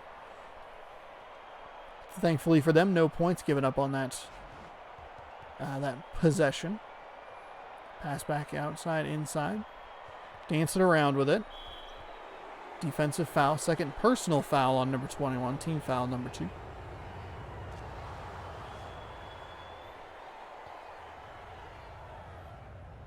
(47-44). Front end missed. The back end was missed. It's going to lead to a goaltend, bizarrely enough. 47-46 now. UCLA making a comeback here. They've scored 7 straight points. There's a 3 for UConn. Well contested. Tip in. Off that right iron. Just couldn't get it to drop. Hung out there for a second and just fell right instead of falling left. Tried to flip it in. Maybe thought he was going to go for it. Nothing doing there. Heavy contact near the basket. Just couldn't get the shot up. Ball nearly stolen. Loose ball recovered by Connecticut. Passes back to the right. Neither of these teams really working with anybody in the paint. Driving into the paint. Somehow got that through. There were like 3 Bruins in the way. And he still managed to find the soft spot in the defense. But I guess that's what you do when you're an excellent athlete, excellent athletic Bear. You make the plays when it matters most. Wait, no. If you're an excellent athletic Husky, you make the plays when it matters. I forgot to flip my brain. Talking about the previous possession. We're under 3 seconds to get the shot off. They just draw a foul.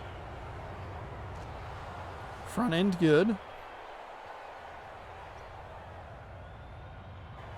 Back end good as well. So, 49-48. 3:24 remaining here. It was just a 2. We have a good finish setting up here. UConn's hit 51 points, which was the winning score of the previous game. Flipped up. Just couldn't get it to bounce to the left. It needed to drop to the right for the 3-point play to happen, but it didn't. 51-50. Defensive rebound. We'll get a timeout here. Make a substitution. UCLA down 2.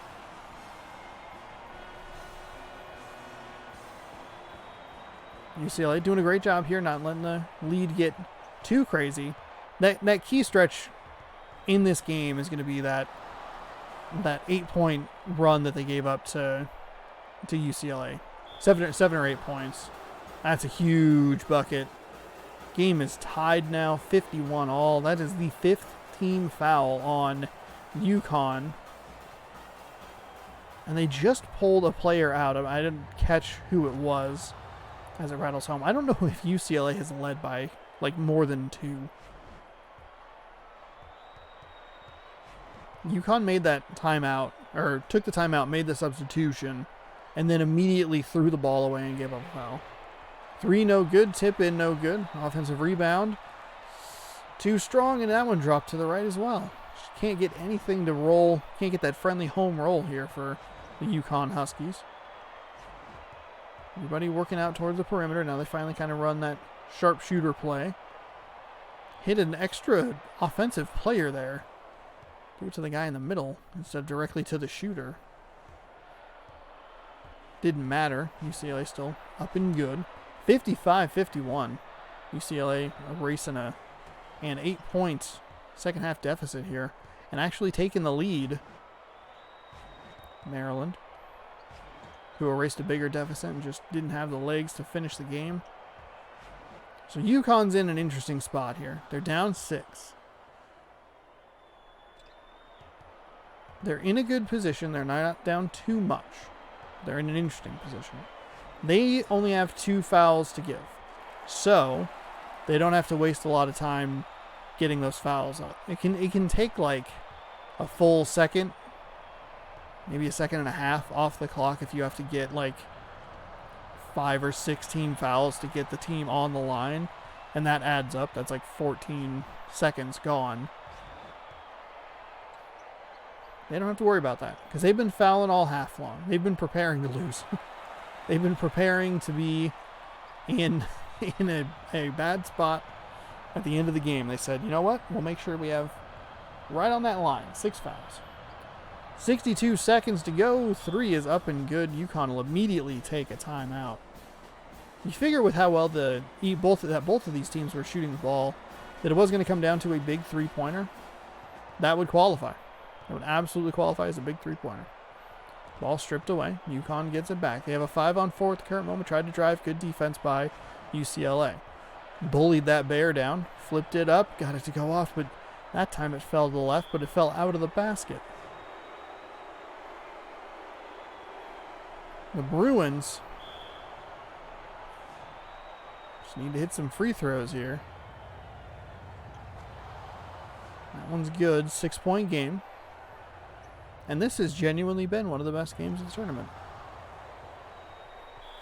An excellent and competitive first half.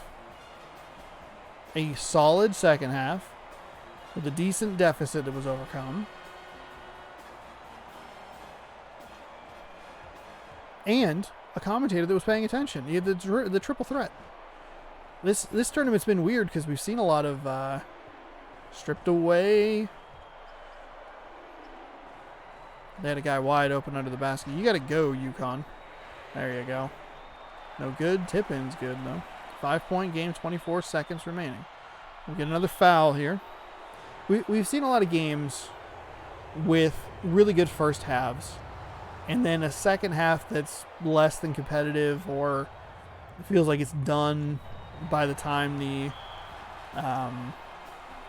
gets to crunch time.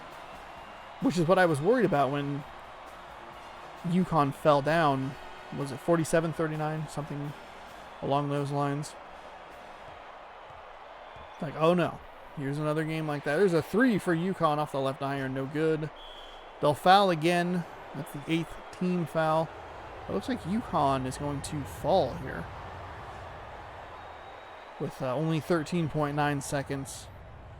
They needed a couple of threes down the stretch and they just could not get any.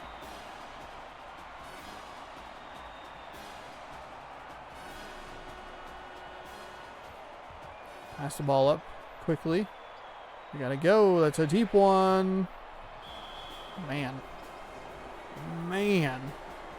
When they hit the cold streak, they hit it hard. 64-57. Maybe not the most exciting ending, but a very competitive, solid game. And that will push the UCLA Bruins into the Final Four, the final Final Four spot, where they will host the South Carolina Gamecocks in the, not the next game, but the game after that. 2 games from now. Let's get you all set here for the Final Four. This is it.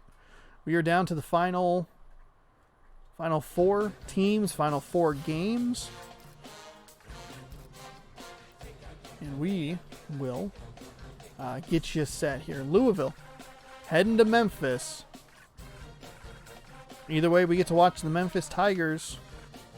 We get to watch them 2 more times. Hopefully, they're going for a championship. But we'll find out after the break. Thanks everybody for hanging out tonight. Hopefully you're enjoying the stream. I'm going to take a quick break. I'm going to run a 90-second ad. If you're subscribed to the channel, you have to watch the ads. If you're not subscribed and you don't want to watch ads, subscribe. If you have Amazon Prime, you have Prime Gaming. You can give a free Prime Twitch Prime Gaming sub to a streamer of your choosing. If you so chose me, I would feel very honored. And yeah, that would be cool. But we'll be right back. Don't worry, you won't miss anything. You'll just miss some music and a still screen. I make sure to make the ads not do that. We'll be right back.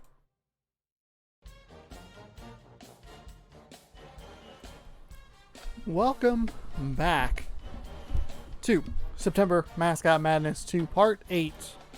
We have 4 more matchups for you. We're leading off this bracket. Technically irrelevant. I'll leave it there because I always leave the other ones there. But we're done with it.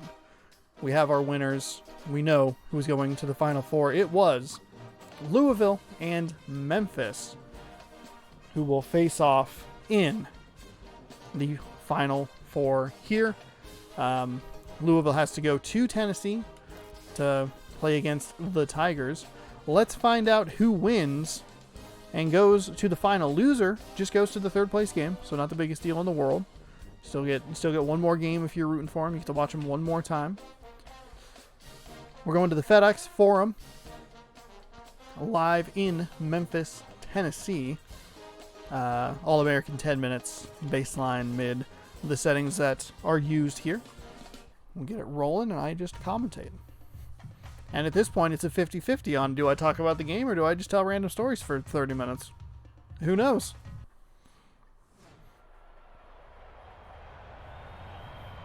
This is an interesting matchup between the Cardinals here and the Tigers. Louisville has dominated their opponents. They had their closest game the last round against Villanova.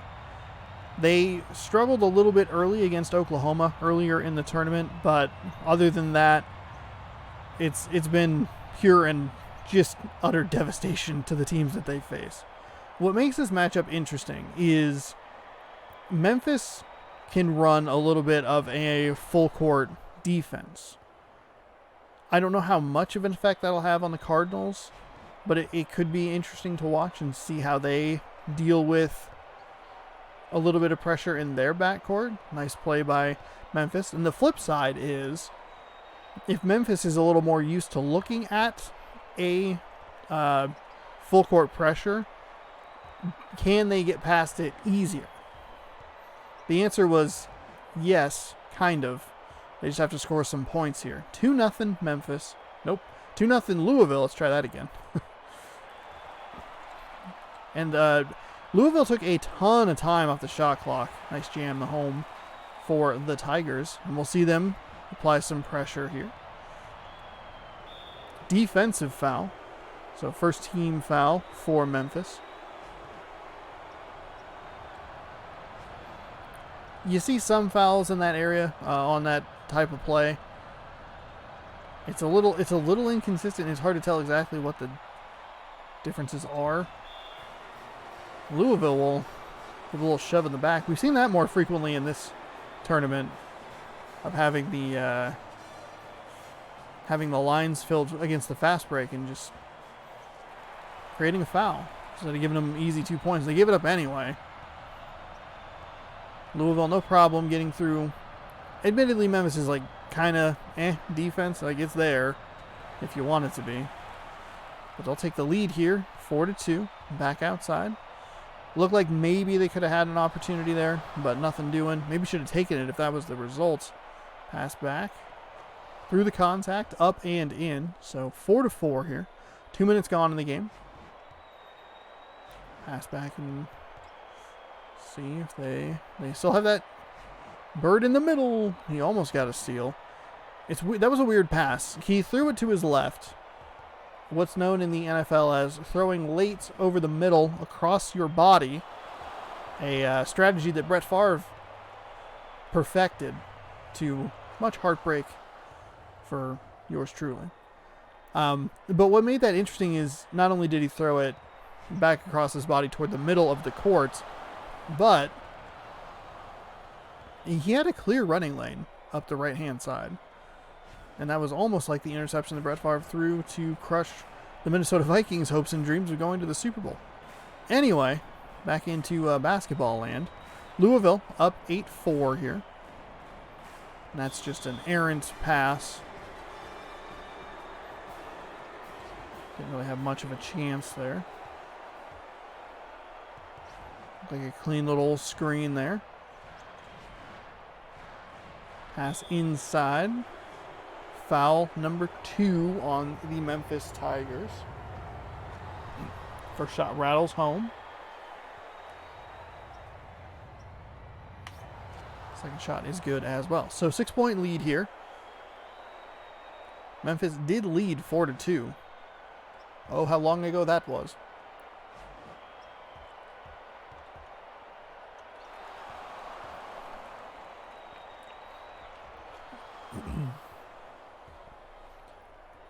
Tried to push it up the floor, but ended up with a stolen pass. Kind of got the Cardinals to run into each other there. Oh, that's a backcourt violation. Interesting.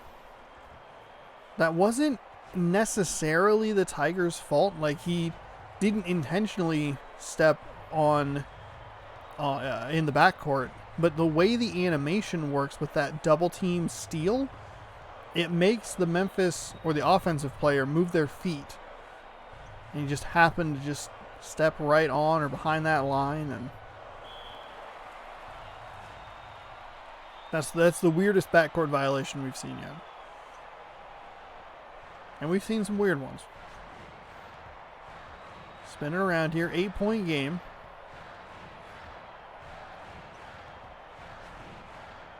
Memphis shot it well from 3. That was a clean block. That was all ball.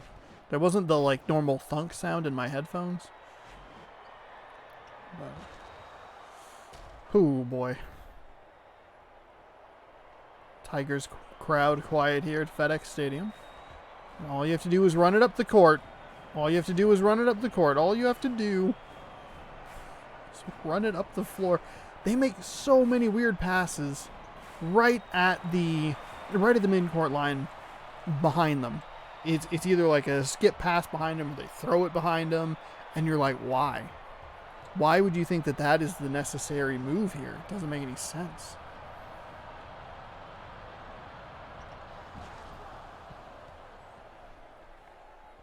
Another jam home. Memphis's defense has to be a little better here. Just push it up. There you go. They got the steal animation out of the midcourt defender there from Louisville, which put him out of the play.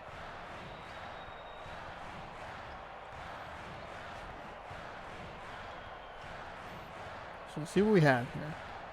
Slow-paced game, 5.5 minutes into it. There's a 3 for Memphis. That one is off the mark. Like it just hit the back iron. Pass back outside. Louisville looking good here. I thought Memphis might have a little bit more of a shot. They were up 4-2, but since then it has been a 16-2 run. The Cardinals are smothering with their defense. There's a nice... That's how you break it. So nice crisp pass on the outside. Throw it where only your player can get it. It's a long 2. You got to shoot it in the hole. Got to make the basket there, Forehead. Or you're going to be down 14 points here. Maybe even 15. As this crowd is silenced. 21-6. 3 for Memphis. Trading them. It's the first time they have hit a field goal in a while.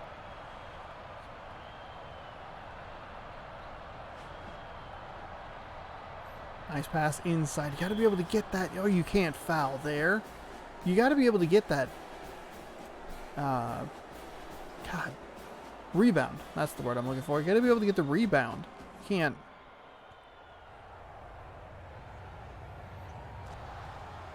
There's 2 Tigers there. There's 2 of you. And then you get a cheap garbage foul like that, which gives them an extra point. Pass inside, pump fake, nothing doing. A lot of players kind of in the middle there, blocked. Louisville picks up the loose ball, ahead by 15.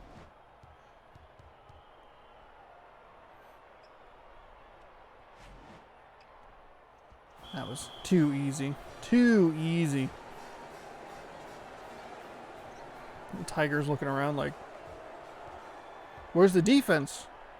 They're up by 17. They don't have to worry about it. And you can't hit anything from the field.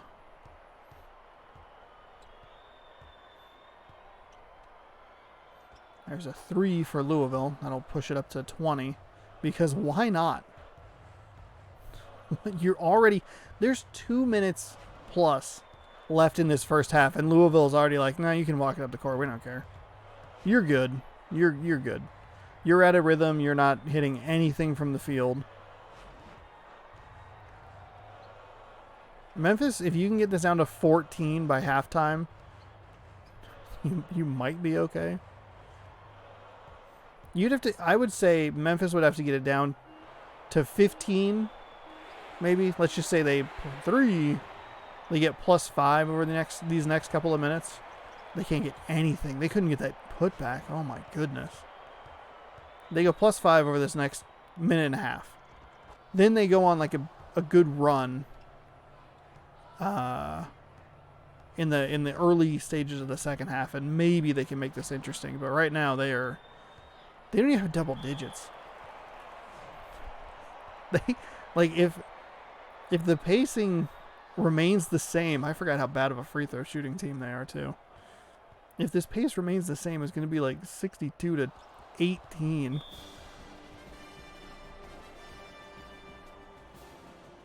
Louisville's going to take a timeout. They're going to get in the huddle. They're going to say, are we smashing them too hard? Are we kicking too much ass right now? Do we give them some freebie points because we feel bad?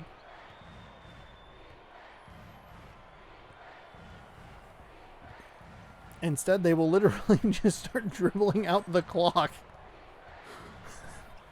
Start warming up that bus, boys. We're getting ready to go home. There's an entire half of basketball to go.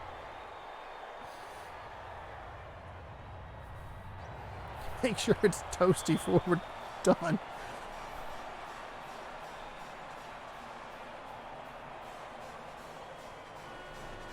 They're 32-9. Under a minute to go here. This is when I need to save all my stories. I'm gonna have to like genuinely come up with. Well, this is what the blowout book was for, and I don't know where I put it.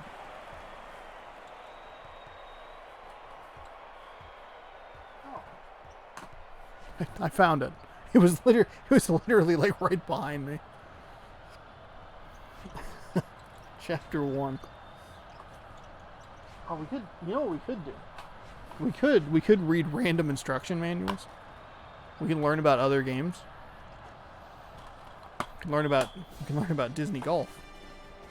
Disney Golf today.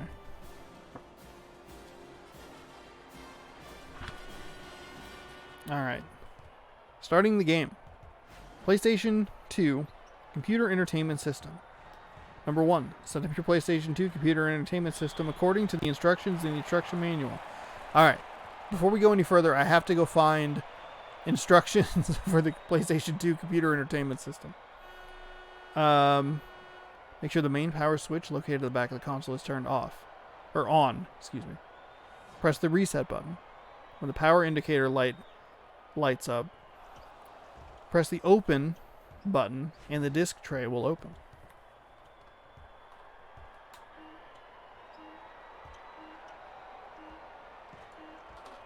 Okay, alright. Check. Still does that. We're in good shape here. Unlike Memphis, who was down by 21. There's a good start. Now down by 19. 34-15. I'm just kidding. Let's see. Introduction. Join Mickey, Minnie, Donald, Goofy, and more of your favorite Disney friends as you take a magical journey on the links in Disney Golf. No joke. No joke. But this would be a really cool game with all of the properties that they have. Like, could you imagine? Out of bounds, Louisville ball. Imagine like Pixar Golf for a moment, or Disney Classics Golf. Imagine if they put this game out now and more courses were like DLC. God, that'd be cool. That'd be really cool. Like a sweet Agrabah course. Oh, I'd love it. Toy Story, Monsters Inc. You can get real crazy with Monsters Inc. and use doors and stuff. Maybe Monsters Inc. is like a silly like mini golf course. Because what I thought was really cool in the original Mario Golf was that the that's a jam home, 19-point deficit here. Score is exactly doubled, 38-19. They had the regular courses in the Nintendo 64 version, and then they had mini golf courses that were like letters and numbers, and that's fun, you know, when you're a kid or whatever. But if you come up with like creative obstacles, it could be something interesting. Of course, they won't do it because Disney shut down their games division because they're idiots.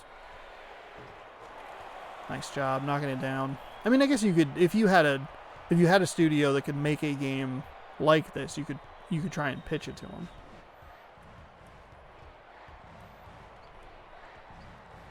So purchasing items. I did not do this. You cannot purchase items until you... Oh, is there like a whole... Select your challenge. All characters must first finish a practice round before they can accept a challenge. Interesting. Select your character. There's like a whole... Choose items. There are 62 items from which you can choose, improve your shots, or hinder your opponents. 6 items at one time. How do you... I didn't use a single item. Hitting a drive, putting... Oh, using items. When it's your turn, press the square button to access the use item menu. Cycle through your available items by pressing the D-pad button, left and right. As each item is highlighted, a description appears. Oh, okay. Gotcha. Okay, that makes sense. So then you press X to use the item. The item is then enabled. And that makes sense because I hit the like turn or whatever. And it was like, oh, energy refilled, and I was like, what does that even mean? And then there's like the scorecard, select menu, members room. Saving and loading. Credits. Huh. That's cool. Thankfully the video went up with no problems. So if you missed it on Wednesday, or last night, Thursday, you missed it on Wednesday, it is available to watch on Wednesday. That'll be kind of a new rotational series that I put on YouTube and stream randomly on Twitch. Is just kind of like bizarre, weird games. Some old, some new. Kind of just whatever floats my boat for however long it floats my boat for. 44-30, we're down to a 14-point game here.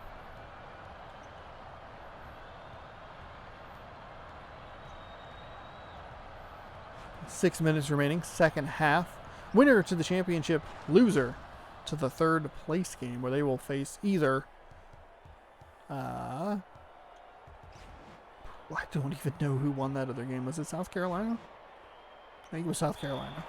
I don't remember who won the last game. The Bruins won the last game. South Carolina or UCLA awaits both of these teams. 13 points here. 46-33.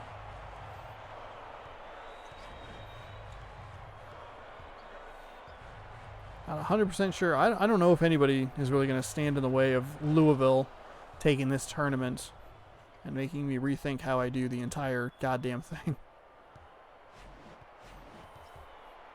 We'll look at March Madness 07 or Basketball 07, whatever it's called. See if maybe that is a more viable option. The thing is, and I've talked about it before, but like the PS2 versions just don't look as good. Personally, I don't think they look as good as the original Xbox versions. I'm sure it probably doesn't make that much of a difference, but like I think with 08 and 09, which was 09 was the one we did last September. Shot is up and good. So 48-37, 11-point game here. Memphis making a little bit of a run. Louisville making a dangerous pass there. We did see Louisville have some mental mistakes in the second half against Villanova. Memphis is going to need a couple of those down the stretch here to make it closer. But I wouldn't, going back to what I was previously saying, with 08 and 09, 3 for Memphis. That is a good-looking shot. Lead down to 10. With those two games, I think they're just copy-paste jobs, and nice block there on the 3-point attempt, and that was out of bounds. So we'll see Memphis try and work against this kind of Louisville defense. It's not what we're used to seeing. Which means it's a little easier to get through. You're into a double team. There's a guy coming in. No, that was a bad shot. That was a hugely wasted possession there. And Memphis just can't catch a break. Even when they're forcing a miss, they still can't catch a break. But I don't mean copy paste job to be like rude or anything, but there definitely is like something about this does not feel like you put any level of effort into it. Maybe March Madness 07 is, and maybe it looks a little better, and we'll give that one a whirl. Maybe next time around, do some testing, see what's happening. We'll have to watch a bunch of Louisville games, and I'll just find a matchup that's like maybe they'll lose this one. Nice. That is right on the line. I got very nervous watching that. All right, Louisville up 11 here. They've been in control for the vast majority of this game. Memphis, though, making a comeback. Oh, my goodness, down to 8, under 3 to go. Focus on this game now. It's going to be weird when I have to put this in the top 5 games, and I'm reading an instruction manual for Disney Golf. Looks like it's going to be that weird glitch thing that happens. But what's odd about this is it looks like the Memphis Tigers are trying to set a screen for some reason. This is definitely beneficial to Louisville. They have no reason to really shoot a quick shot. 10-point game.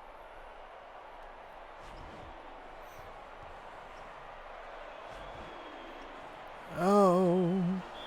Out of bounds. You needed to throw that up the court. You need to stop. They throw it back and forth too many times behind the in the backcourt. There's too much of it. There's always 2 passes too many. Bam. Yep, that was 1 pass too many because it ended up as a turnover. And just like that, it's 14 points. Louisville will back off as we hit under 2 minutes to go. So they had it, down to 8 at one point. It was 10. A couple of quick turnovers, and just like that, I don't have to worry about pulling this game out, huh? Nice block by Memphis. Timeouts. Tigers. 59-45 here.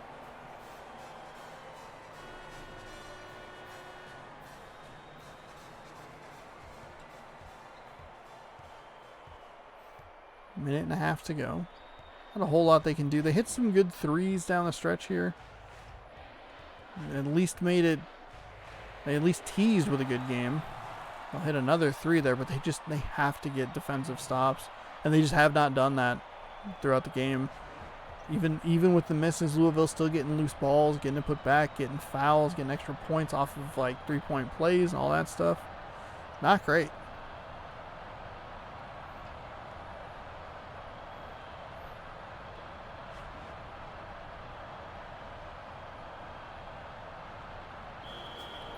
Out of bounds. Louisville ball.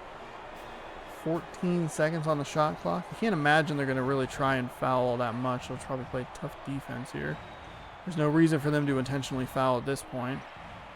4, 3, 2. Yeah. I don't think there's anything the Tigers can do. It's too many points too far. And throwing it back further behind you is not helpful. It's going to lead to a foul.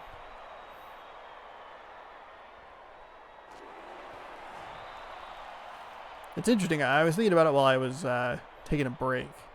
But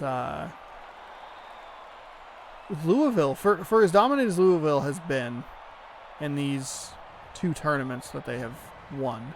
Well, 2 tournaments. In the most recent 2 tournaments. They haven't won the tournament yet. If it wasn't for a really weird game where they actually fell way behind to South Carolina, that game had like 3 10-plus point lead changes. They almost didn't make it out of the first round. Memphis, will get some pity points right at the end, but it is too little, too late. Couldn't get the stops. Even the deep shot clock shots were going for Louisville. And they, by a score of 61-52, Louisville will go on to the finals. So we'll march on as Louisville waits to grind up another team. Their last 2 victories for Louisville, 57-46 and 61-52, much closer than the games actually were. South Carolina, which is right here. UCLA, who is right here, coming right up for you. UCLA finally doesn't have to go all the way across the country. They had to play in Dayton, Ohio. UCLA's been home, away, home, away, home. So finally they get a team coming all the way across the country to see them. Pauley Pavilion, Los Angeles, California is our destination. All-American is our difficulty. 10-minute halves and the baseline cam. I feel refreshed. Full of energy. Ready to roll. Ready to get this tournament. Crown a champion. Mail them a letter. And say, hey, your digital basketball team from 15 years ago, they did it. They won. I'm just kidding. I did think about sending a trophy, but I don't think that would be very well received in 2020. Anyway, the Bruins getting off to a fast start here as they get 2 points and the foul. Shot is short, and we saw them miss a number of free throws early in the last game. I believe they were down. They were 1 for 4, something like that. Very early, 1 for 3, I believe. It was a 3 for South Carolina. That was a deep 3.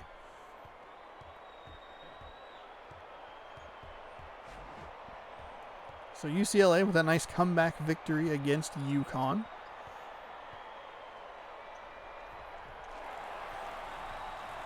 They were able to overcome an 8-point deficit in the second half and actually not only get but maintain the lead.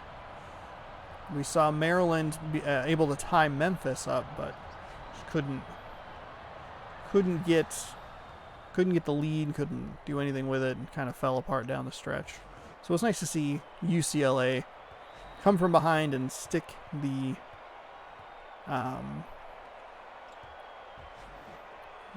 stick to win.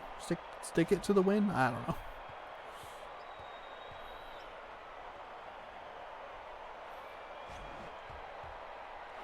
Oh, stolen away by South Carolina, a.k.a. the other USC. Spin move missed. Off the iron, no good. Flip shot off the backboard, no good. It's going to be a foul on UCLA. So, Gamecocks will go to the line, shoot 2. Drops the first one.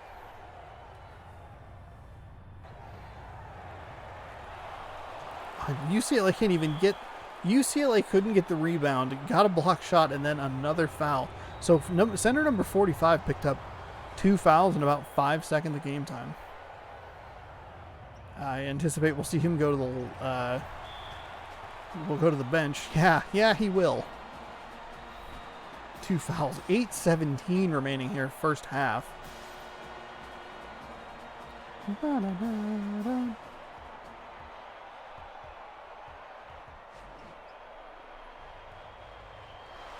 Stolen away by South Carolina. UCLA having a real hard time with the ball. They're confused about which USC they're playing. They're like, you're not the University of Southern California. You're not the Trojans. You're from some other state.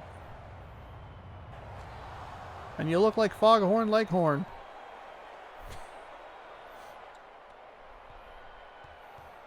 So quickly, it's 9-4 here. Sloppy play on the UCLA offense. Bad play on the UCLA defense. A lot of free throws over the last couple of possessions for the Gamecocks. Gives them the lead now, 3, 9-6. Winner to the championship. Loser to face Memphis in the third place game. A lot of red, a lot of blue left here. Could have 2 birds playing against each other in the championship game. Could have some blue-clad Tigers and Bears in the third place game.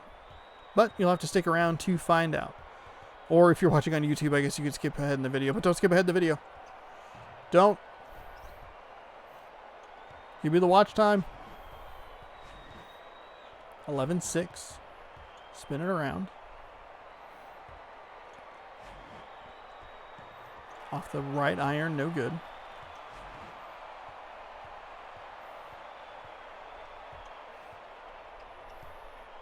That's a deep 3. Seemed like he even took a step back to try and get that shot up for 3. 21, small forward picking up a foul. UCLA picking up a missed free throw there. Had a lot of whistles here early in the game. Had a lot of missed free throw shots. UCLA can't even put it back. They had 2 opportunities to put back. Could have walked away with 2 points in 3 different tries. And just not doing anything with it. As we pass the 9 o'clock hour here on the West Coast. Got about an hour and a half or so remaining. Thanks for sticking around. Thanks for hanging out. Hopefully you're enjoying it. If you're new and you want to join in on the fun, obviously follow the channel. But we'll be back in March, late February actually. Brackets will go live in late January. You can fill them out. Like there's a huge lead time on it. You have like a whole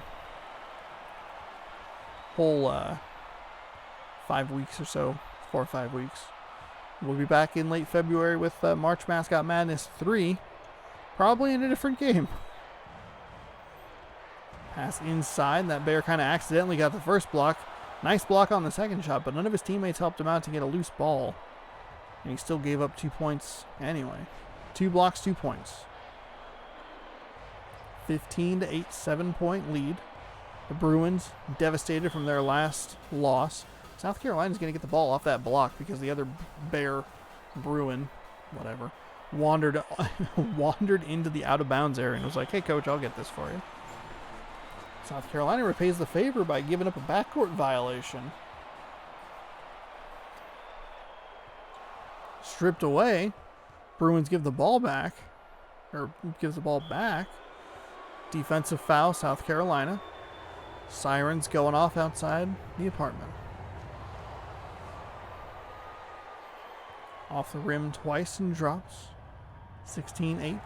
Off the rim. on that one. So 1 for 2. Score remains doubled up, 16-8. As we've not even played half of a basketball game yet. There have been so many fouls. The slowest sirens in the universe.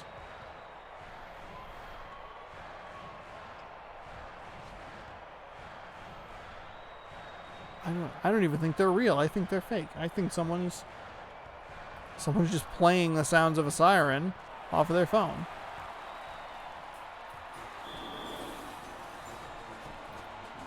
Good Lord. Like, piss or get off the pot, you know what I mean? Like, usually get off the pot. Like, shut your fucking siren off. God, they're annoying. You're not doing anything useful anyway. Anywho, 16-12. Bruins have scored 4 points in a row. Cut the lead in half down to 4. Pass inside. Gamecocks back out past the three-point line. Big three. Nothing doing there. Bruins with the rebound. Almost stepped out of bounds. 6 straight points cuts the lead all the way down to 2. So South Carolina. I did not say that cleanly at all. So South Carolina, like they were going to start to get control of this first half and take over, but the Bruins said, no, thank you. We saw the 8-point lead against us disappear. We would like to change that. There's something happening over on the right side of the screen, but nothing at the same time. 2 players just running into each other.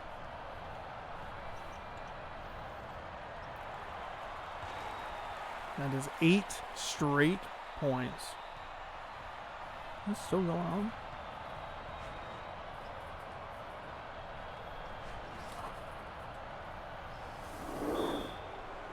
Okay. They let it go. Or they turned them off, I should say. It's a little warm, a little stuffy in here. Gamecocks can't even hit a free throw to break the dry spell. There, they finally get one. 17-16, 8-1 run over the last couple of minutes for the Bruins. I believe last 2 minutes or so. Flip it up and in, and why not? When you're on a roll, you're on a roll.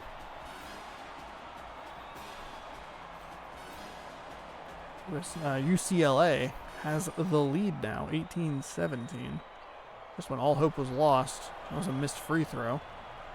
Flipped up and in, so technically a 4-point play. South Carolina almost stepped out of bounds.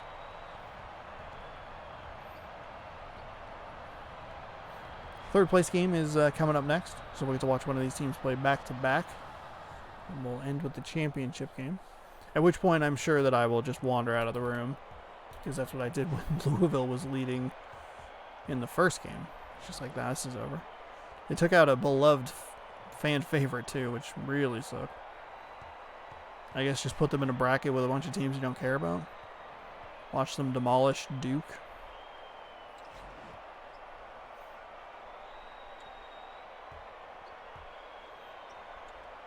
Back outside. Driving in. Passes out for 3. Up and good. So USC. Not that one, the other one. South Carolina now up 3. 23-20.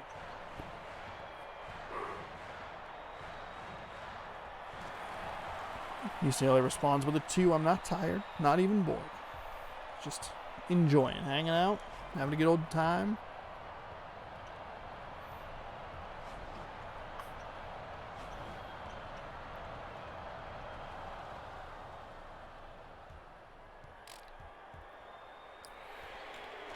South Carolina, pardon me, South Carolina here, really struggling from the field.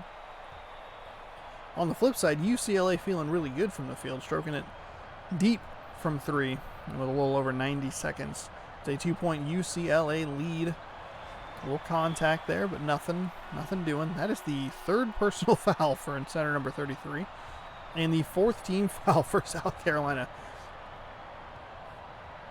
That's bad.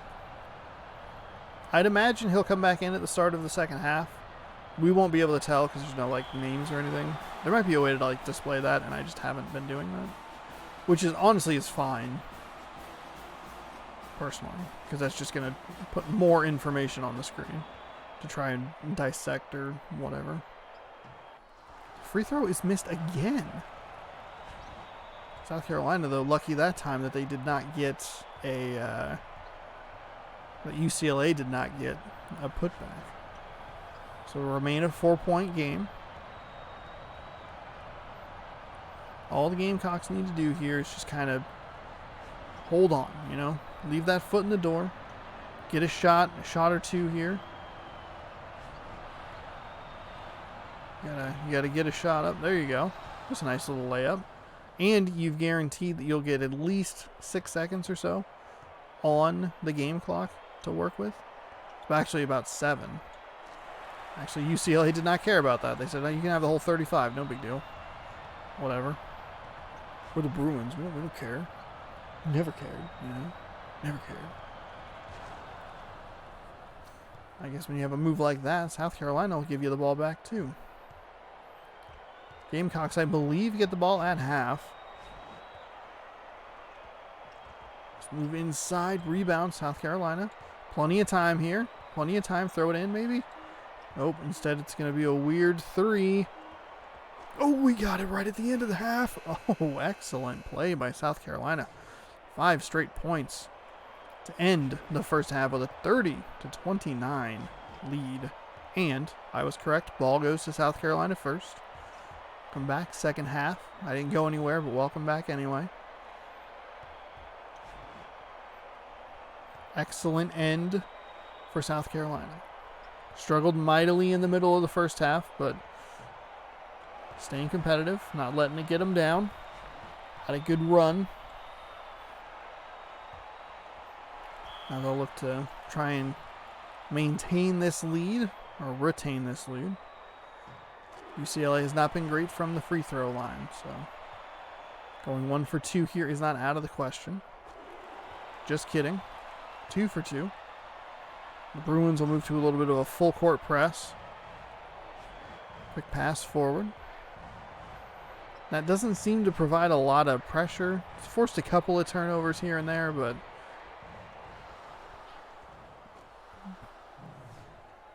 nothing terribly consistent. Pardon me, I had a hiccup. Okay, Mr. Gamecock, can you get out of the way? Can you move? They'll pick up 2, take a 1-point lead.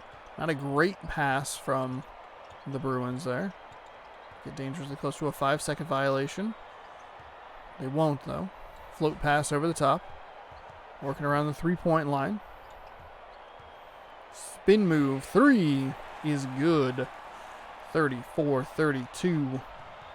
UCLA takes a 2-point lead. A little over a minute gone here.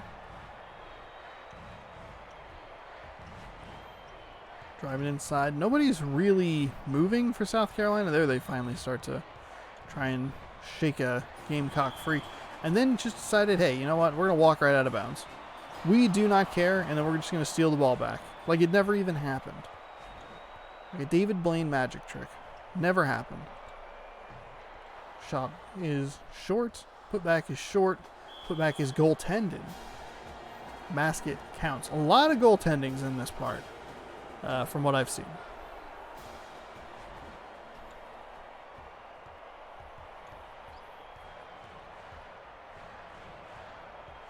Oh, you know what? I misspoke earlier.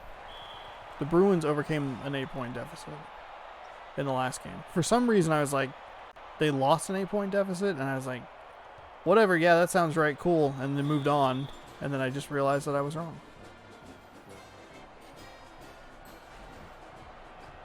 Got the block, touched it out of bounds. So it'll be South Carolina ball here.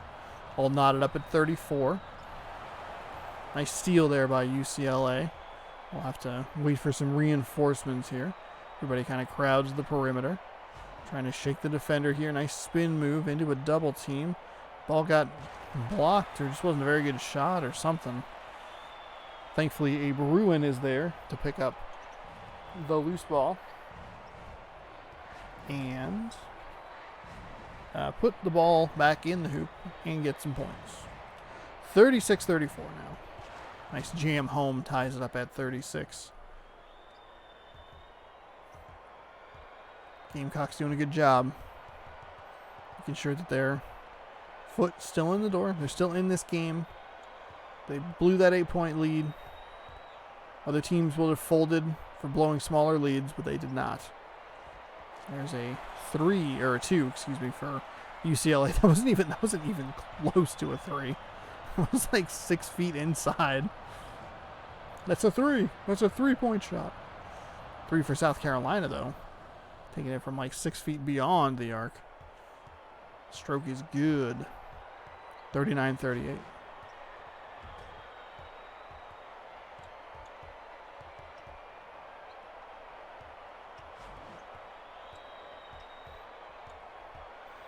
So far we've had a bit of a cleaner second half. And his own rebound. And of course, right on. Really? They had 3 fouls? They have 3 fouls already? Just kidding. Just kidding. Couple of shots up and good. I mean, I guess technically that is a cleaner. I don't know how many the Bruins have at this point in the game, but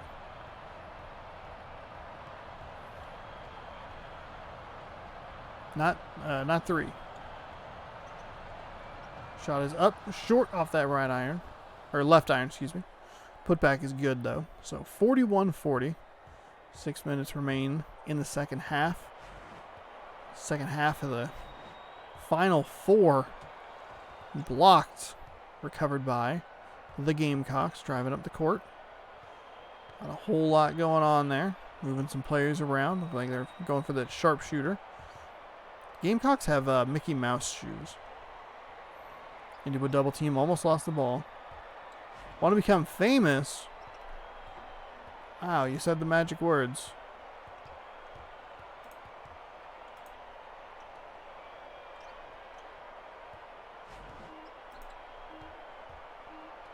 Boom!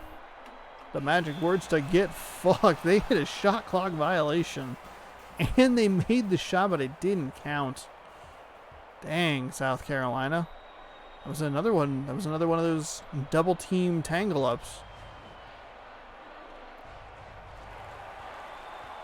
That almost resulted in a backcourt violation. Don't you love it when people say, you want to be famous? And they created an account 5 hours ago. And you went, oh, you're here. Off the left iron, no good. Pushing the ball forward. Bruins ahead by 1. Trying to drive. Excellent defensive recovery by South Carolina, making sure that no one's getting in easily to get an easy layup. Instead, what they'll do is they'll force a mistake and then make up for that mistake immediately, because South Carolina, for some dumb reason, was like, we need to throw the ball all the way down the court right now. Time is of the essence. Steal. That time it works. Ripping the ball up the court. Defensive foul. They have a problem with each other. Bruin is unfazed as the beak slices through his throat. Stolen away. So what is that? 3 steals in a row? Back to back to back steals. That was off an inbound pass too.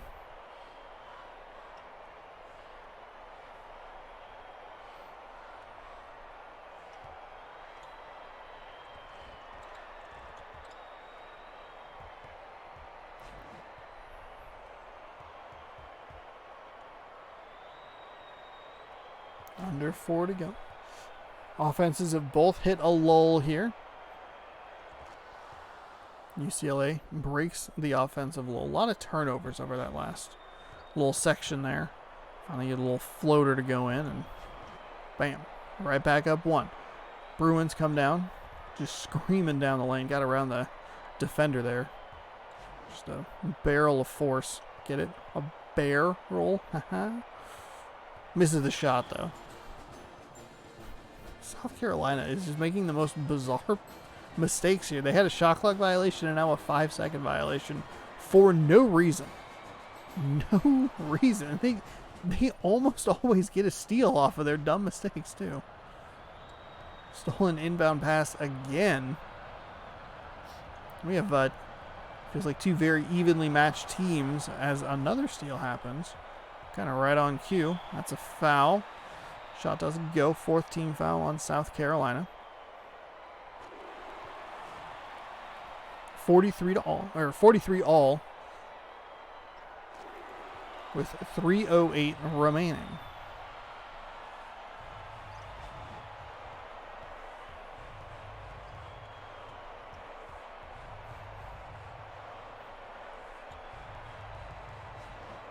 Moving around. Shot is up, no good. That's only the 2nd team foul on UCLA this half. Shot is off the mark. Neither team been particularly good with free throws. South Carolina missed 2 of them there. Center number 45 is going to come out of this game. I don't know if I necessarily would have removed him, but obviously I'm not the coach, so what do I know?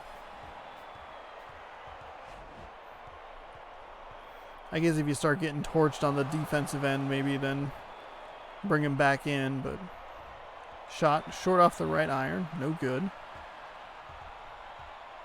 And just turnovers and rebounds. This is a back and forth game. Strip the ball away. Gamecocks free to run. Bruins tried to get a man down there, and they just couldn't. 45-44.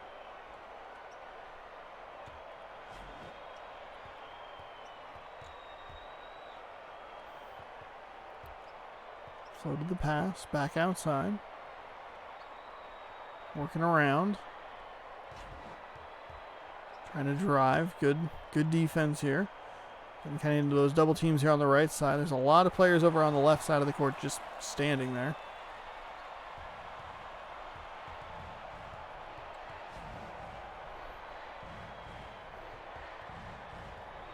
So we are under 2 to go here in a very competitive game in the Final Four. Kind of the opposite of the last game we had.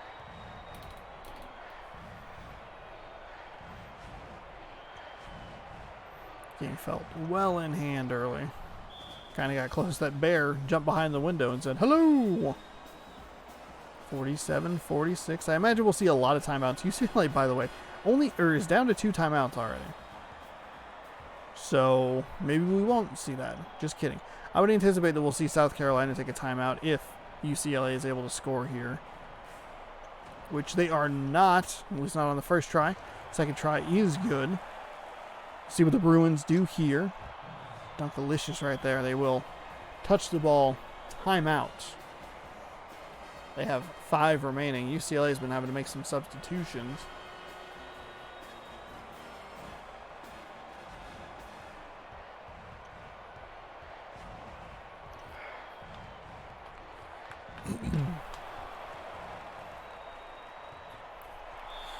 Shot up and good. 15 foul for the Gamecocks. Well, South Carolina. That'll put the Bruins on the line. That's a 3-point play. It was 47-46, and just like that, 5 straight Bruins points put them in the lead, 51-47.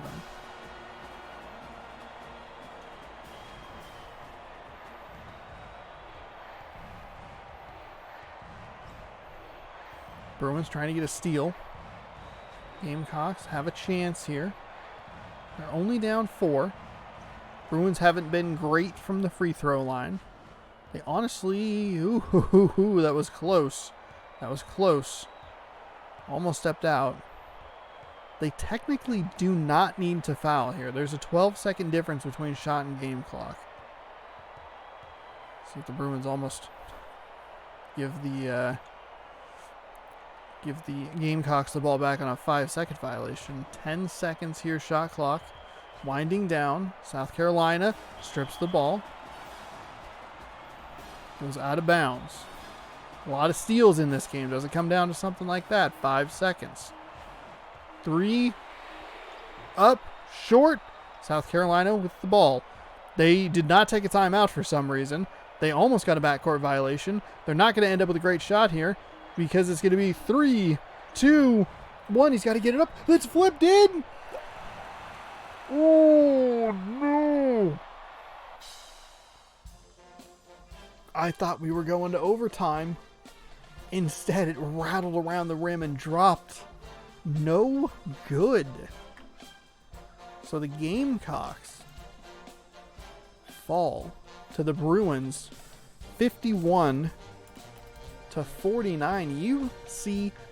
UCLA will face the Louisville Cardinals in the final game of the tournament. But first, we have to go back to South Carolina for more Gamecock action. I thought we were going to overtime. I thought for sure we were going to overtime. Well, let me rewind and rephrase that. I didn't think we were going to go to overtime because I thought we were going to get a kind of hastily thrown up 3-point shot, which happens when the time is running down and it's kind of just in a player's hands and they just have to throw something up. I thought it was interesting that they actually went inside to try and just tie the game, which sometimes this game has a little bit of an issue with the logic. And that time it actually made sense. Just go for the tie, take them to overtime and go for it. But instead, it did not. So initially I was like, okay, they're either going to win or lose. Then it went inside, and that little flip shot I thought was going to be good. Obviously it wasn't. Because they're losers. They're just losers. Alright, so here we go. Third place game. Memphis is going to visit South Carolina. We're going Columbia, South Carolina. I'm just going to make sure I have this correct. Of course I do. We're good. Don't give myself enough credit sometimes. Or I kind of panic. I'm like, did I read that wrong? And especially on a day like today where the first game between Louisville and Villanova could not get those teams straight. Which was fine because I did not pay attention to that game very much. Anyway.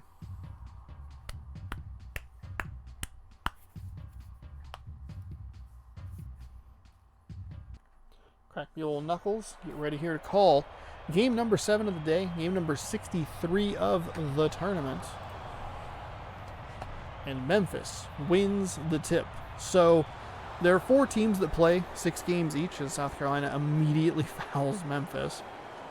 4 teams play 6 games. 2 go 5-1. 1 goes 4-2. 1 goes 6-0. Both of these teams 4-1 to get them to the third place game. South Carolina off to a rough start here. That was a weird pass, unnecessarily passing it behind them. As I bump the table with my thumb. Get rid of some notifications here on my phone. And they will steal, Memphis will steal the ball. 2-on-2 opportunity. Blocked off the backboard. 6-0 Memphis. Maybe Memphis was the true contender. Maybe that Louisville-Memphis game should have been the final. Actually, no, it shouldn't have because Memphis was down by like 20 at one point. South Carolina finally gets on the board. Granted, I mean, it didn't take them that long, but 6-2 is not the score you want. Good rotation. There's a 3 from Memphis, and that is good from deep. So a lot of South Carolina, a lot of Memphis. I did pull my book that I have all the records and stuff in. Let's see if we can find these teams. Each of them will be from a specific day. There's a foul on the South Carolina Gamecocks, who are now down 10-2. So let's see. Louisville, I believe, had the most games played. They were 14-2 coming into this. They will hit 20 wins if they win the final game. Memphis was working with a 7-4 record. They've picked up 4 wins so far, so that'll put them into double digits at 11-5 because they have the 1 loss. South Carolina was 1-3 before getting more wins in their previous more wins in this tournament than their previous 3 combined, with 4. And then last but not least, UCLA. They have doubled their win number. They were initially 4-3, and now they are 9-3. At worst, they'll be 9-4. At best, 10-3. So, some fun little statistics here while we work through the third place game. Memphis currently leading 16-7. This was right about the score that South Carolina led UCLA in the last game. I believe it was 16-8 actually. UCLA came back, took care of that. Float pass over the top. And Memphis was not super competitive with Louisville. Louisville clearly the best team in the game, blocked by the Tigers. That was a very last second shot. Oh my goodness. South Carolina had a 35-second shot clock violation in the previous game. Yeah, don't really want to see it twice in one tournament in back-to-back games, especially when you're going for that bronze medal that no one is going to get because it doesn't exist. First shot is good. 10-point lead here, Tigers.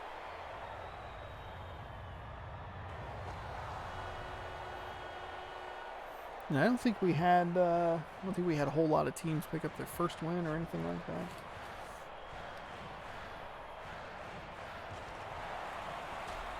Up and in, jammed home. So South Carolina, that's the best way to get points on the board. Just throw it down hard in the basket. Bounce pass inside. Rotating around. That's blocked by South Carolina. Loose ball recovered by Memphis. Through the contact. Threw it up and it went in. So 20-9 game. 6:19 first half. Stripped away. Memphis is going to pick up the ball. It's a 1-on-2 here. Not great numbers. Thankfully, the South Carolina defender just got the hell out of the way. And it is 22-9. Memphis doing to South Carolina what Louisville did to them. Up big early. Flip shot up and good.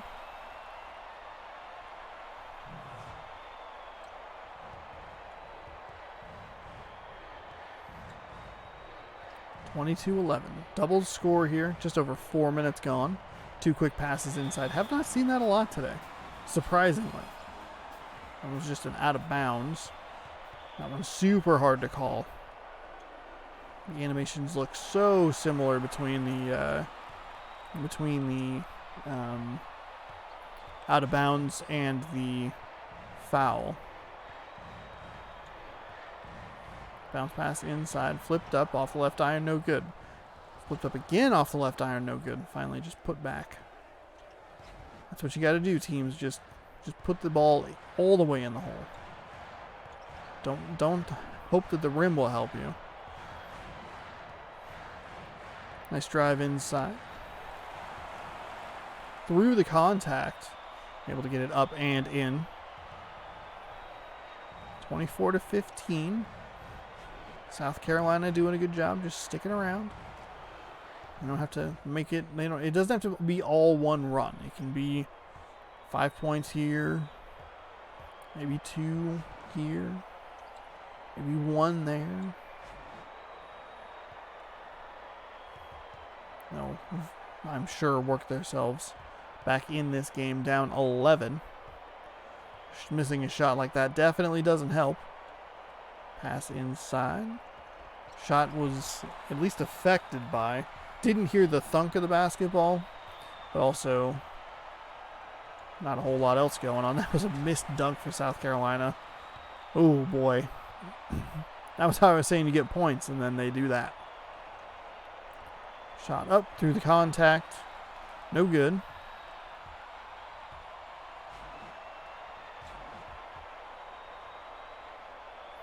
.357 first half. Pass inside. It's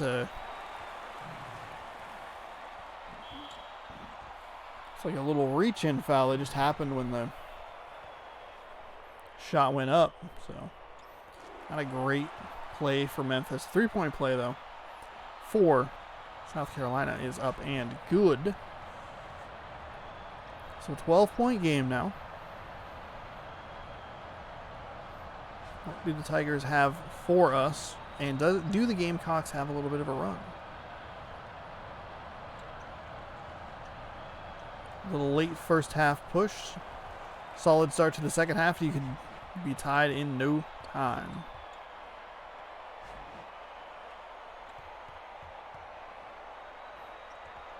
Shot off the backboard and is in. Lead down to 6. I believe I said it was 12, but I think it was actually 8. I think I just read the numbers wrong. So that's my bad. That's on me. Also on me is sitting on my leg too long. And it falls asleep. Try to adjust. Around the outside. 3. Oh, that looked good, but just didn't have enough on it.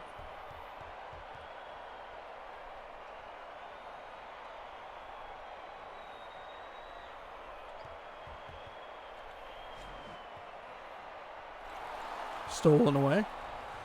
South Carolina on with a little bit of a run at the basket here. Up and in. Nice play there.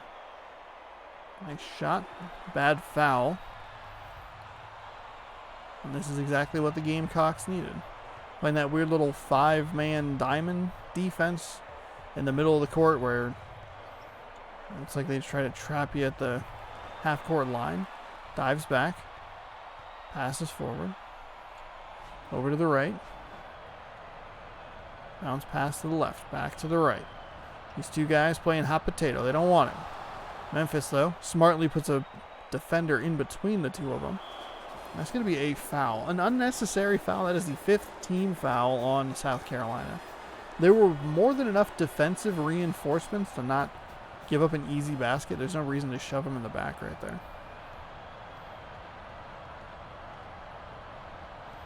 But it doesn't matter. What happened happened. South Carolina stealing the ball right back. 5-point game here, under 2 to go. Bounce pass outside 3 for South Carolina. Splashed home. We're looking at a 2-point game. This is what South Carolina needed. Just a good run here. I didn't think it would be quite this good. I thought maybe 2 little mini runs would be the more effective way to do it, or the more likely way to do it. As Memphis returns the misdunked favor before it's put back, doubling the lead from 2 to 4. Bounce pass right side. Bounce pass inside. Flipped up. No good. Almost did it. Front end of the free throws is good. Back end. Good as well. Substitution. South Carolina kind of working with that, like, meet me in the middle, you know. We'll get you right when you come across. We'll get you into a double team, and hopefully you'll drop the ball. Passed inside, jabbed home, 32-28.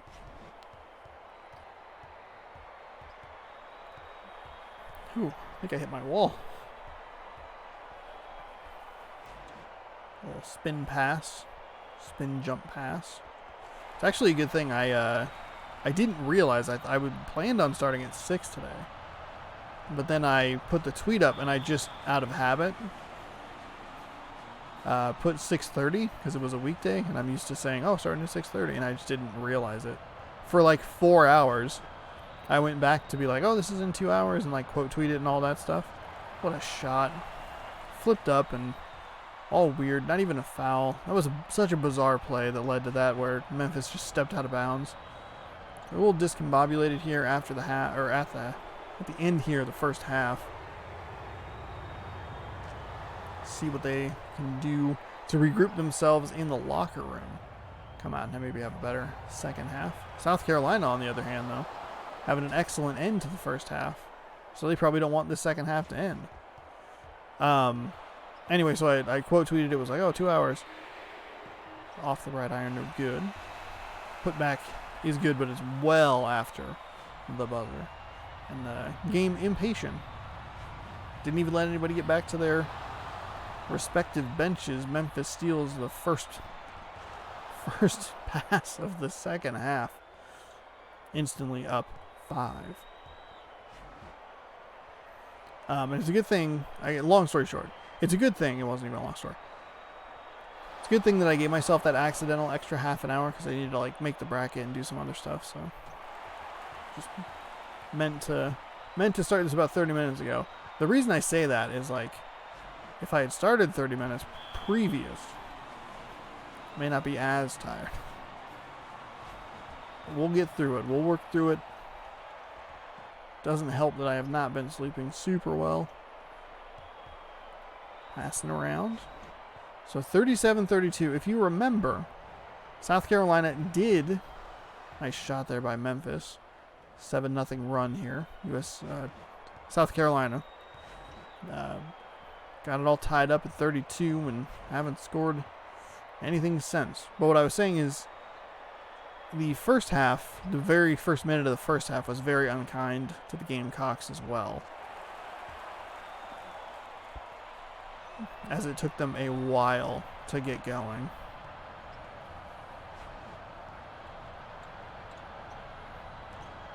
Stripped away. Lead still only 5 though, so not that pressing of an issue. Still have all kinds of time, 8.5 minutes in fact, here in this second half.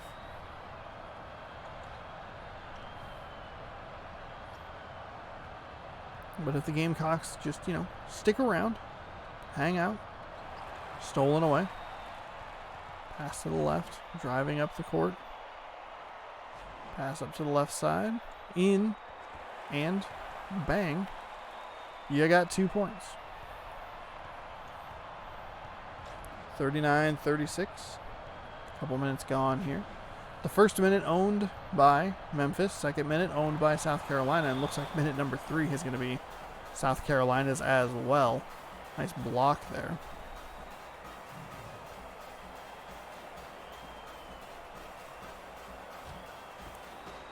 Out of bounds. Memphis really went for that ball, and for no reason.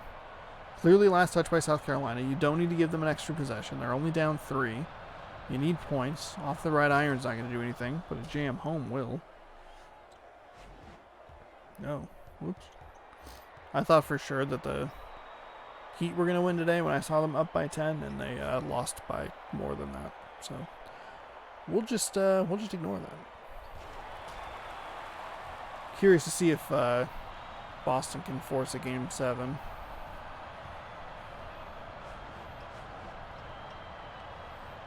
NBA playoffs have been wild in a good way. Just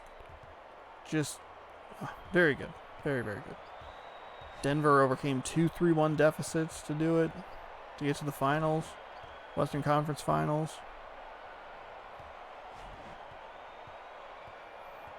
Working around the outside. Trying to drive in. Back out maybe. Give it to his 3-point shooter. Trying to get some separation. Trying to get a little shoulder into him, back step. Working with that. Yet again, shot clock winding down for the Gamecocks. And with 1 second remaining, they pop a 3 and nail it. So it'll be a 2-point lead for Memphis, who ripped the ball up the court for very little reason. It never gives any of the teams any sort of advantage, it seems, because every time they throw it up the floor, they just stand and wait for the other people to come up, and then they run their play. So it's like, why do you even do it in the first place?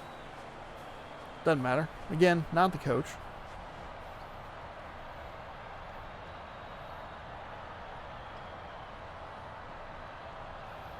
Working it around. Passes back. There's a 3 for Memphis as their shot clock was winding down as well. So 1 minute and 10 seconds spent on a total of 2 possessions, 1 for each team. A lot faster that time. Getting the ball up and in and tying the game at 43 apiece. Memphis Tigers have to be bummed. They were up big early in the first half. They came out of the gates in the second half firing and just cannot get away from this pesky Gamecock team. If you're a South Carolina basketball player and you flirt with someone you like, does that mean you're being a Gamecock tease? 43-45 now. Memphis on the wrong end of this, as South Carolina has taken the lead by 2.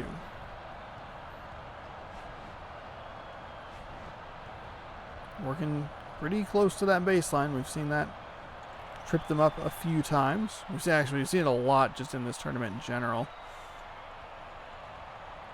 Somehow was able to get that shot over the defender. That looked like it was going to be an excellent block. Shot up and good. Memphis.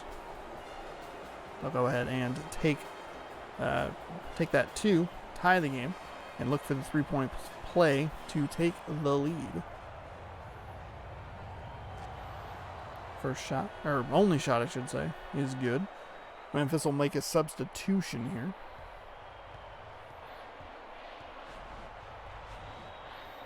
Player must be in foul trouble. There's a 3. Nicely done. So just like that, the South Carolina goes right back on top. Passes back. There's a 3 for Memphis. That's going to be a 3-shot foul. Couldn't quite get a shot off or fight through the contact. But there's another shot. 48-48.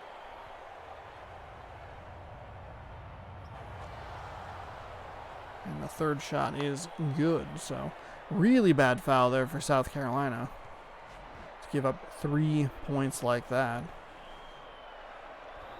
Shot short off that left iron, passing forward, working with just a one-on-one there, and another foul for South Carolina will put the Tigers back on the line. So the last 4 points now have come from the stripe for the Tigers. And that's where that streak will end because they miss the second free throw. So 2-point game here. He just watched that go. He didn't even try. He's like, you're not going to make it. There's a 3 for Memphis. No good. Neither team really feeling that great from deep. Passing around the 3-point line here. Trying to drive. Decides, nah, I'm good. Holds the ball. South Carolina not really working anybody down low. And as soon as I say that, they finally get a couple players down there. Flipped up and in. No foul there. See a lot of fouls on that shot. We also see that shot work surprisingly well for how bizarrely desperate it looks. Just like, I'm just going to throw it. Hopefully it goes down. 2 outstretched arms are not enough to prevent 2 points. South Carolina working it way up the floor. Ends up stripped. Deep 2, no good. Put back, excellent. I don't know if that really gave them an advantage, but they were actually able to quicken the pace enough and not really worry about stopping and waiting for reinforcements that it actually seems like it worked okay. There's a nice 3 from the Tigers. South Carolina kind of going with that same plan again.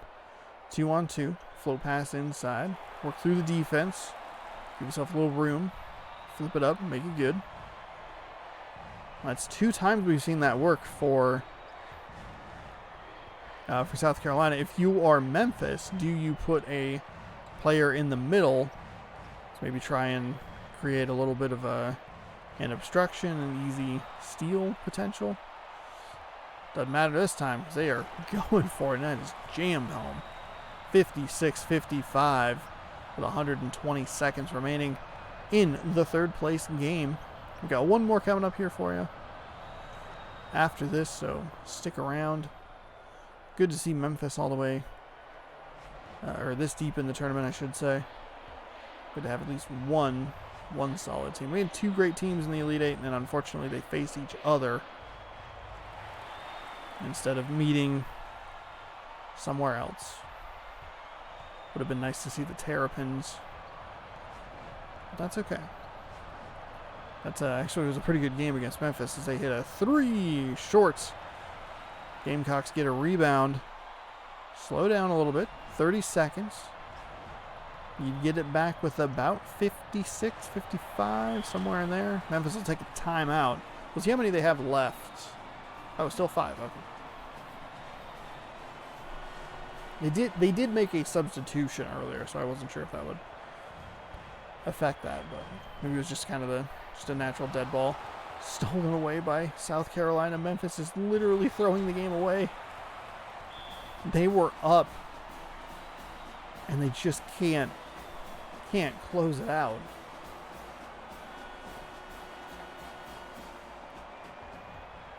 So 1 minute remaining, 5-point game. Memphis has time. South Carolina's been pesky this entire video. I assume. I don't know how their first game went because I did not watch it at all. See what Memphis wants to do here. Quick passes inside. I don't think that's really going to work. You're going to have to get a 3-point play out of this to make it worth the effort. They're not. You can't trade 2s for 2s. You cannot trade 2s for 1s. And you can't trade 2s for nones.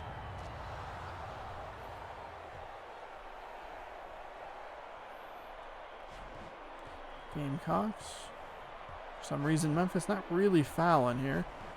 Now you foul. Now foul. Foul. Foul. Foul. Foul. Foul. Foul. What are you doing?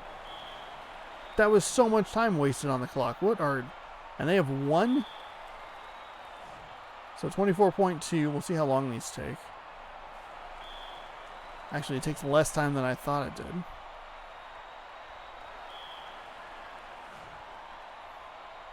.9. That's his 4th team foul. They're having to make a bunch of substitutions here. Oh my goodness, we actually have a foul out. Point guard number 0 fouled out of the game.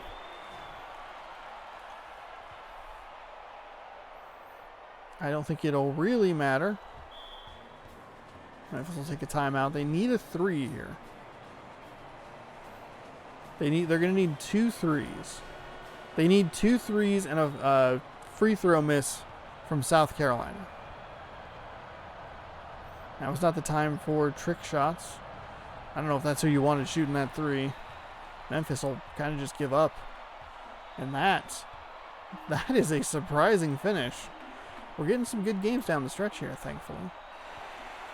South Carolina is going to take 3rd place. Memphis was looking good for a lot of that game, but South Carolina was just a pesky, annoying team.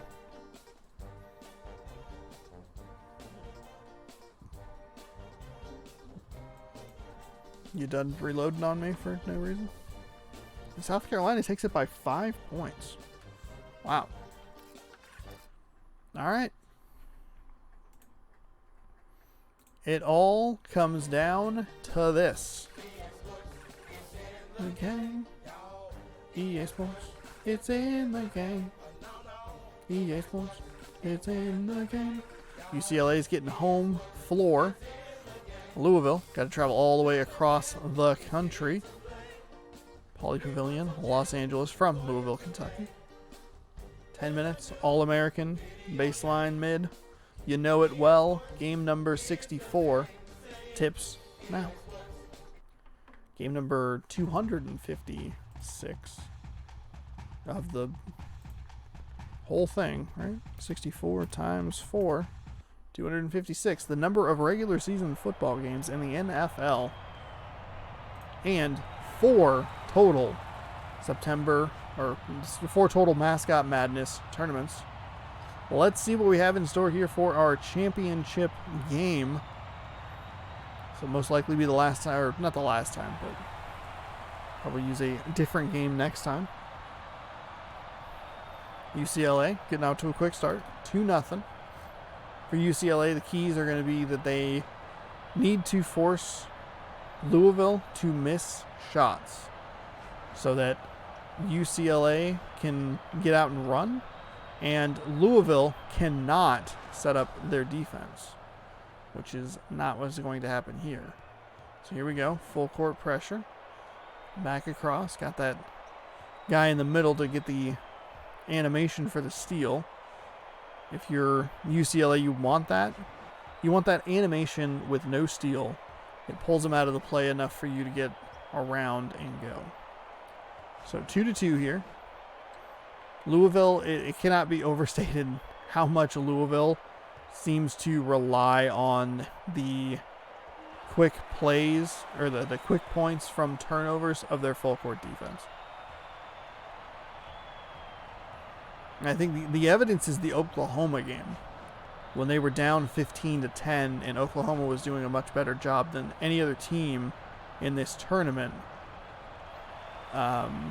breaking through that defense. They just couldn't do it for an entire game and fell mightily. Real bad. UCLA up here, 6-2. I guess maybe if the Bruins win, you keep doing the game. I don't know. Trying to drive it. It's going to be a foul. Doesn't matter. We'll just have to watch and see what happens with this tournament here. Or this final game, I should say. Louisville really has faced very little opposition.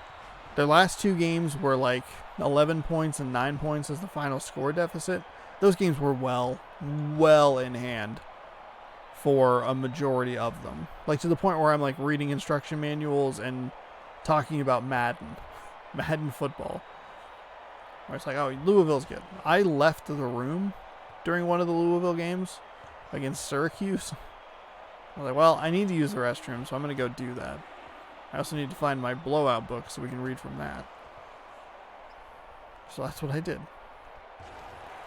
UCLA though, holding out pretty well here so far. 8-4.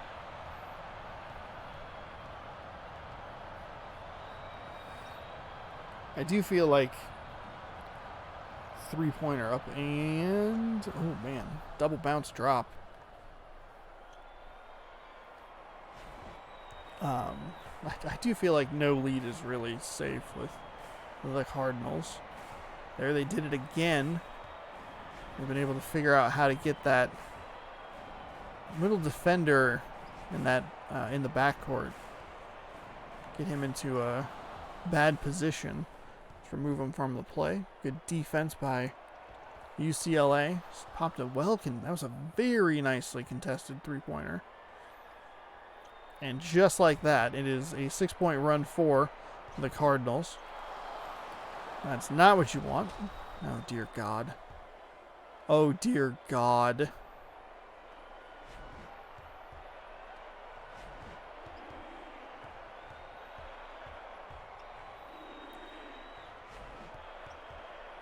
Bruins strip the ball again.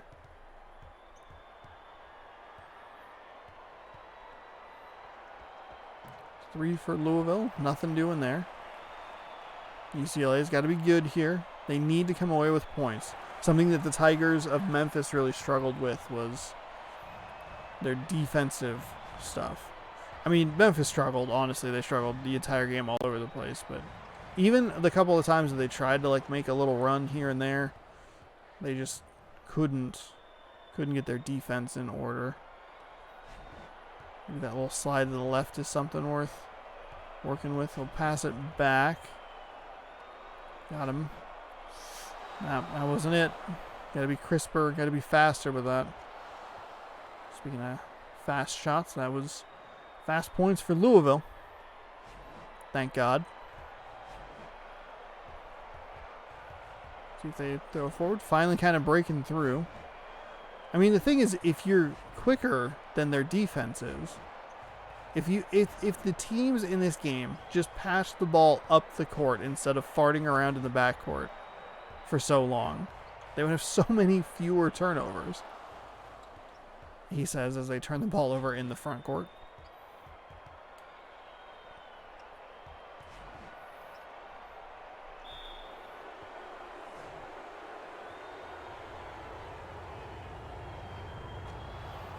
Shot is up and good. So Louisville now leading by 7. Now up by 8. 4:43 remaining here, first half. Thanks to those of you who watched the tournament, who filled out brackets and did all that good stuff. See, there you go. If you just throw the ball up the goddamn court instead of side to side, you can instead get blocked. Instead of throwing the ball to the team, try to make a shot and get utterly annihilated. You saw that Bruin just go running for it. Don't worry. We're good. Back around the outside, stripped away. 18-10. Bruins got to come away with points. That is not points. That is a steal. And it is a 10-point game. But, yeah, thank you everyone who watched and filled out brackets, all that good stuff. There you go. Throw it at the court. Not now. Okay. Well, I guess that kind of worked. And you have a player right under the basket. It was a 2-on-1. Yes. Oh my god. Cool. Wait. How do I get rid of you?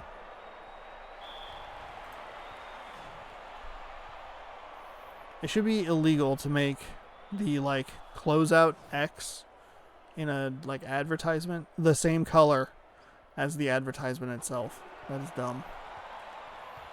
20-11. First points for the Bruins in a while.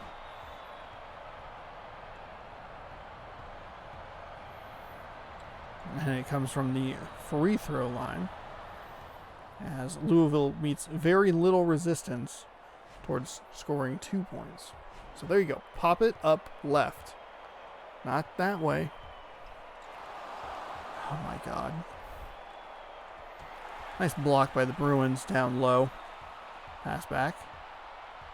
See if they can do, if the Bruins can just do anything. It's so, their stuff is so disruptive, Louisville's defense is, where the teams never ever bother to get into a rhythm or can't get into a rhythm. I don't know I said bother, but they can't get into a rhythm, so there's a lot of missed shots, and they just fall really far behind really, really quickly. That was a terrible pass, and just a player that way overran his spot.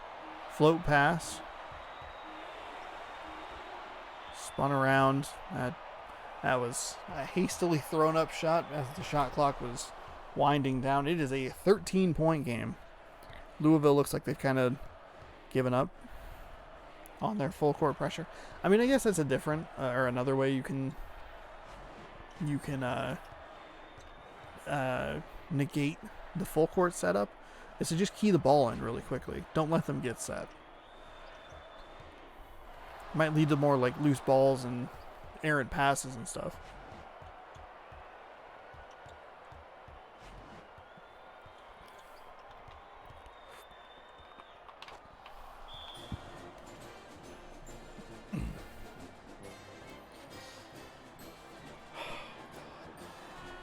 I fucking hate the Louisville Cardinals.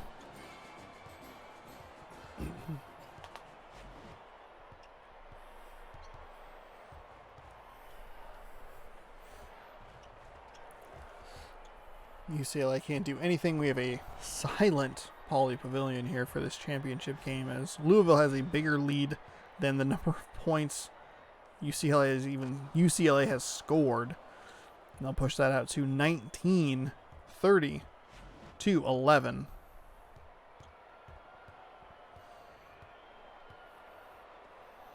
Okay, here. The NCAA Game Breaker, PlayStation 1. I'm sorry, 98. Oh, shit. What's in here? I have a road rash. Why? That'll be exciting. It'll be so exciting to go through all the dumb shit that I own and reorganize it and put it together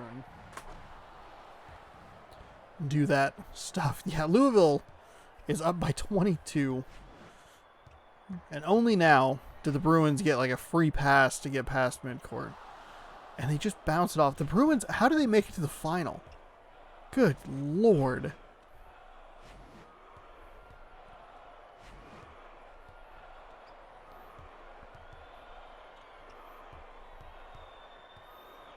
Driving it inside. We're under a minute to go. 13 foul for the UCLA Bruins. And unfortunately, this video, this series, this tournament is going to end with a dud. 34-11 now. So, 23-point game. UCLA can do absolutely nothing. They're just not clicking at all on offense. And even deep two there. The moment that UCLA strings together 2 or 3 shots on offense and even like makes it somewhat close, Louisville's going to switch right back into their full court defense, and they will continue to annihilate everyone's hopes and dreams of ever winning a goddamn tournament.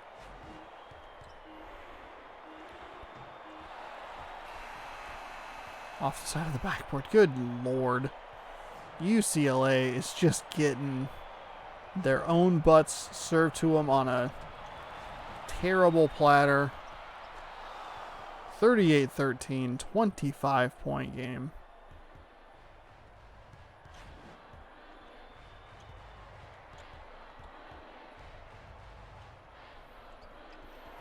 Off the left iron. Finally somehow got an offensive rebound out of all of that.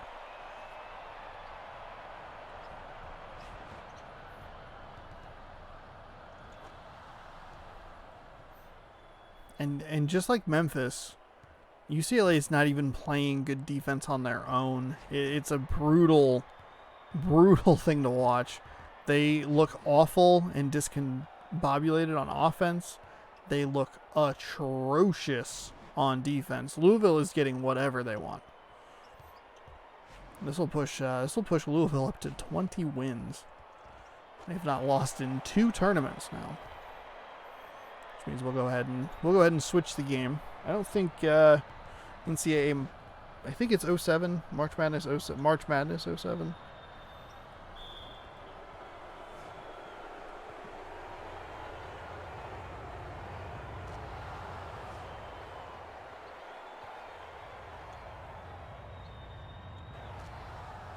Hello? Hello? Phone? Poor phone. Been on all day. Alright. NCAA March Madness 07 PS2. Actually, is it on Xbox? No, it's not. It's not. Video game. Yeah, 360 and PlayStation 2 came out January 17th. Interesting. Okay, so let's look at PS2.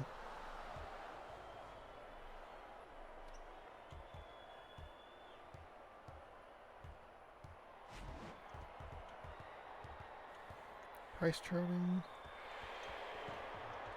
What?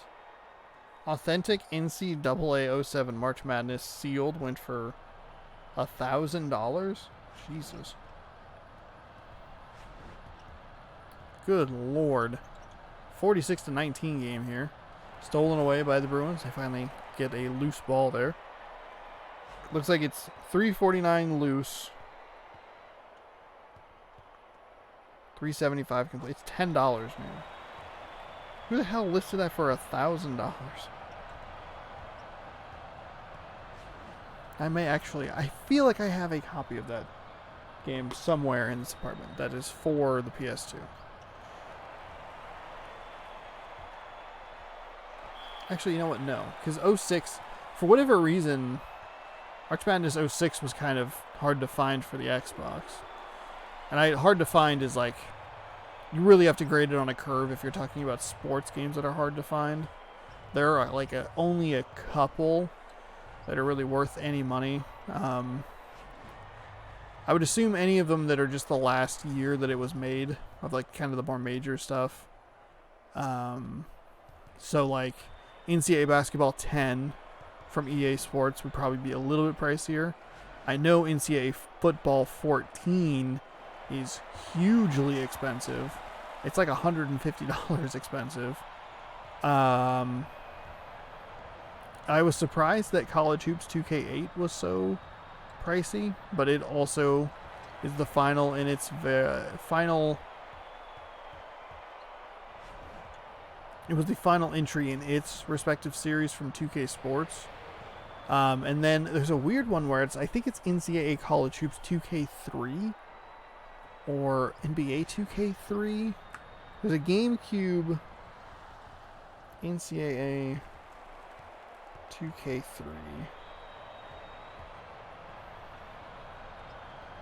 Price chart? Oh, okay. GameCube. Yeah, $208. So NCAA College Basketball 2K3 for the GameCube is very expensive. Whereas 2K3 for the for college football is like $6, which is like what you would expect.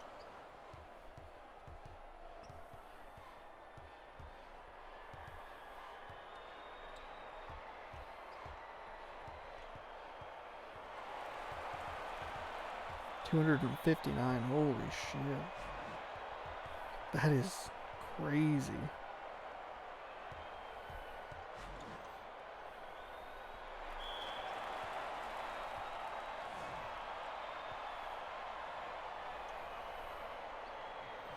Why is NCAA 2K3?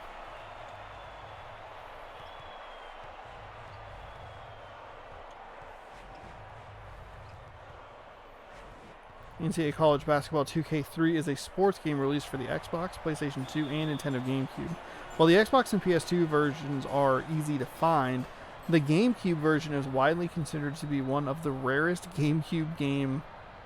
Oh, there's a plural that's missing here. Is widely considered to be one of the rarest GameCube games of all time. Sega made the decision to stop releasing sports games for the GameCube, which had caused this game to stop production really early, and as a result, it barely made it to store shelves. Being that it's a sports game, what little copies made didn't sell very well. What? Why? College Basketball 2K3 now goes for around $100 to $150, and to this day is one of the few sports games out there to be valuable. Interesting. Yeah, I remember because they released Sega Sports, which is, it's weird to think that 2K was one of the most. I don't know which one would be more popular, 2K or FIFA, but 2K, the basketball game, started as a Sega Dreamcast exclusive and is now one of the biggest games in gaming, even though everyone just bitches about it all the time.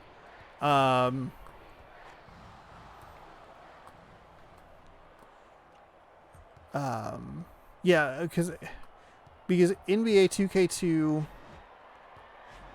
2K3 were on the GameCube, and I know we had NCAA College Football 2K3 on the Nintendo GameCube.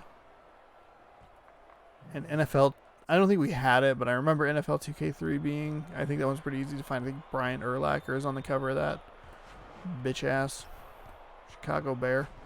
And just a total shitbag of a human being. But anyway, when 2K4 and 2K5 came out, I was bummed that it wasn't on the GameCube. 2K5, NFL 2K5 is an incredible football game, and it just wasn't there. So it's like, oh, you get Madden, cool. And then the very next year, scared little EA, we want to lock up exclusivity. We can't possibly compete with a different game. That'd be too hard. We'd have to put effort in, and just like that, it has come full circle. 3 hours ago, I started talking about Madden. 3.5 hours ago I started talking about Madden. And we're right back on the subject. Madden 2004. It's really, like, it's interesting because there was a time where there were 5 like simulation football games that were coming out like for a couple of years. I think it was 1 year where there were all of them. There was NFL 2K, which was originally just on the Dreamcast, but then moved to the other systems as well because the Dreamcast died really early. There was Madden. So Madden 2K. GameCube had a like semi-exclusive with NFL Quarterback Club for a while. I'm not exactly sure when that went. It went multi-platform. It was on Dreamcast for at least a year. I would guess 2 years probably. But I don't know. Maybe All-Star. What was it? Quarterback Club 2002 was maybe on the PlayStation 2, but it was definitely on the GameCube. So it was that. There was an NFL exclusive game on the Xbox that was called NFL Fever, and those always featured Peyton Manning on the cover. And then on the PlayStation 2, there was NFL Game Day. And I think 2002 was the year that all of those would have come out. Quarterback Club didn't last much longer, and I would guess that most of the rest of them got swept under the rug because of the EA exclusivity deal. I don't know how long Game Day lasted. And I don't think Fever lasted past 2004 because the Xbox 360 came out in 2005. So I wouldn't be surprised if they were prototyping something, but then it didn't work out because the exclusivity got bought up by EA and they just went, oh, that's fine. They released I think 3 or 4 entries in it. And now we don't have anything except for Madden. Cool. That's why I have competition when you can just put out the same crap every year that I spend money on. So I should shut up about it and vote with my wallet instead of yammering on here. That does it for the tournament. Unfortunately, it ended on a dud. Fuck the Louisville Cardinals. Jesus God in heaven. Ruining my life, eating all my steaks. Just so we don't have to watch anything weird. Thank you so very much for watching the tournament. Hopefully you enjoyed. Unfortunately, I think this was maybe the weaker set of games, but I think the broadcasting was still pretty solid. And today I think I put the best 30 minutes of content I've ever put on the internet. So if you like that, if you're watching this randomly on Twitch or you're watching this randomly on YouTube, and you made it past the part where I randomly was like, oh man, I almost shit my pants, follow the channel on Twitch, twitch.tv/JohnSourceRex. Hit the subscribe button on YouTube, ring the bell. I post videos every day. And if you like this, we will see you back here in January. I don't know exactly what the date's going to be, but I can give you an idea. Because there are 4 Saturdays and 4 Sundays in March, which is perfect. That's exactly what I want, because that's 8 parts. The tournament should tip late February, sometime between the 25th and 28th, depending. And then the bracket reveal will likely be 1, 2, 3, 4, 5. Late January or so. I'd have to look at exactly how I scheduled it out on YouTube, but you can look for that in late January. It'll be a similar. It'll be a short, good URL. Please nobody take it. I could actually just set that up now, but I'm not going to. So late January, we'll do the bracket reveal, where we go through all the matchups and give you stats, statistics, all that good stuff. And then we'll do a hype stream sometime in late February, right before the tournament tips, and that'll be fun.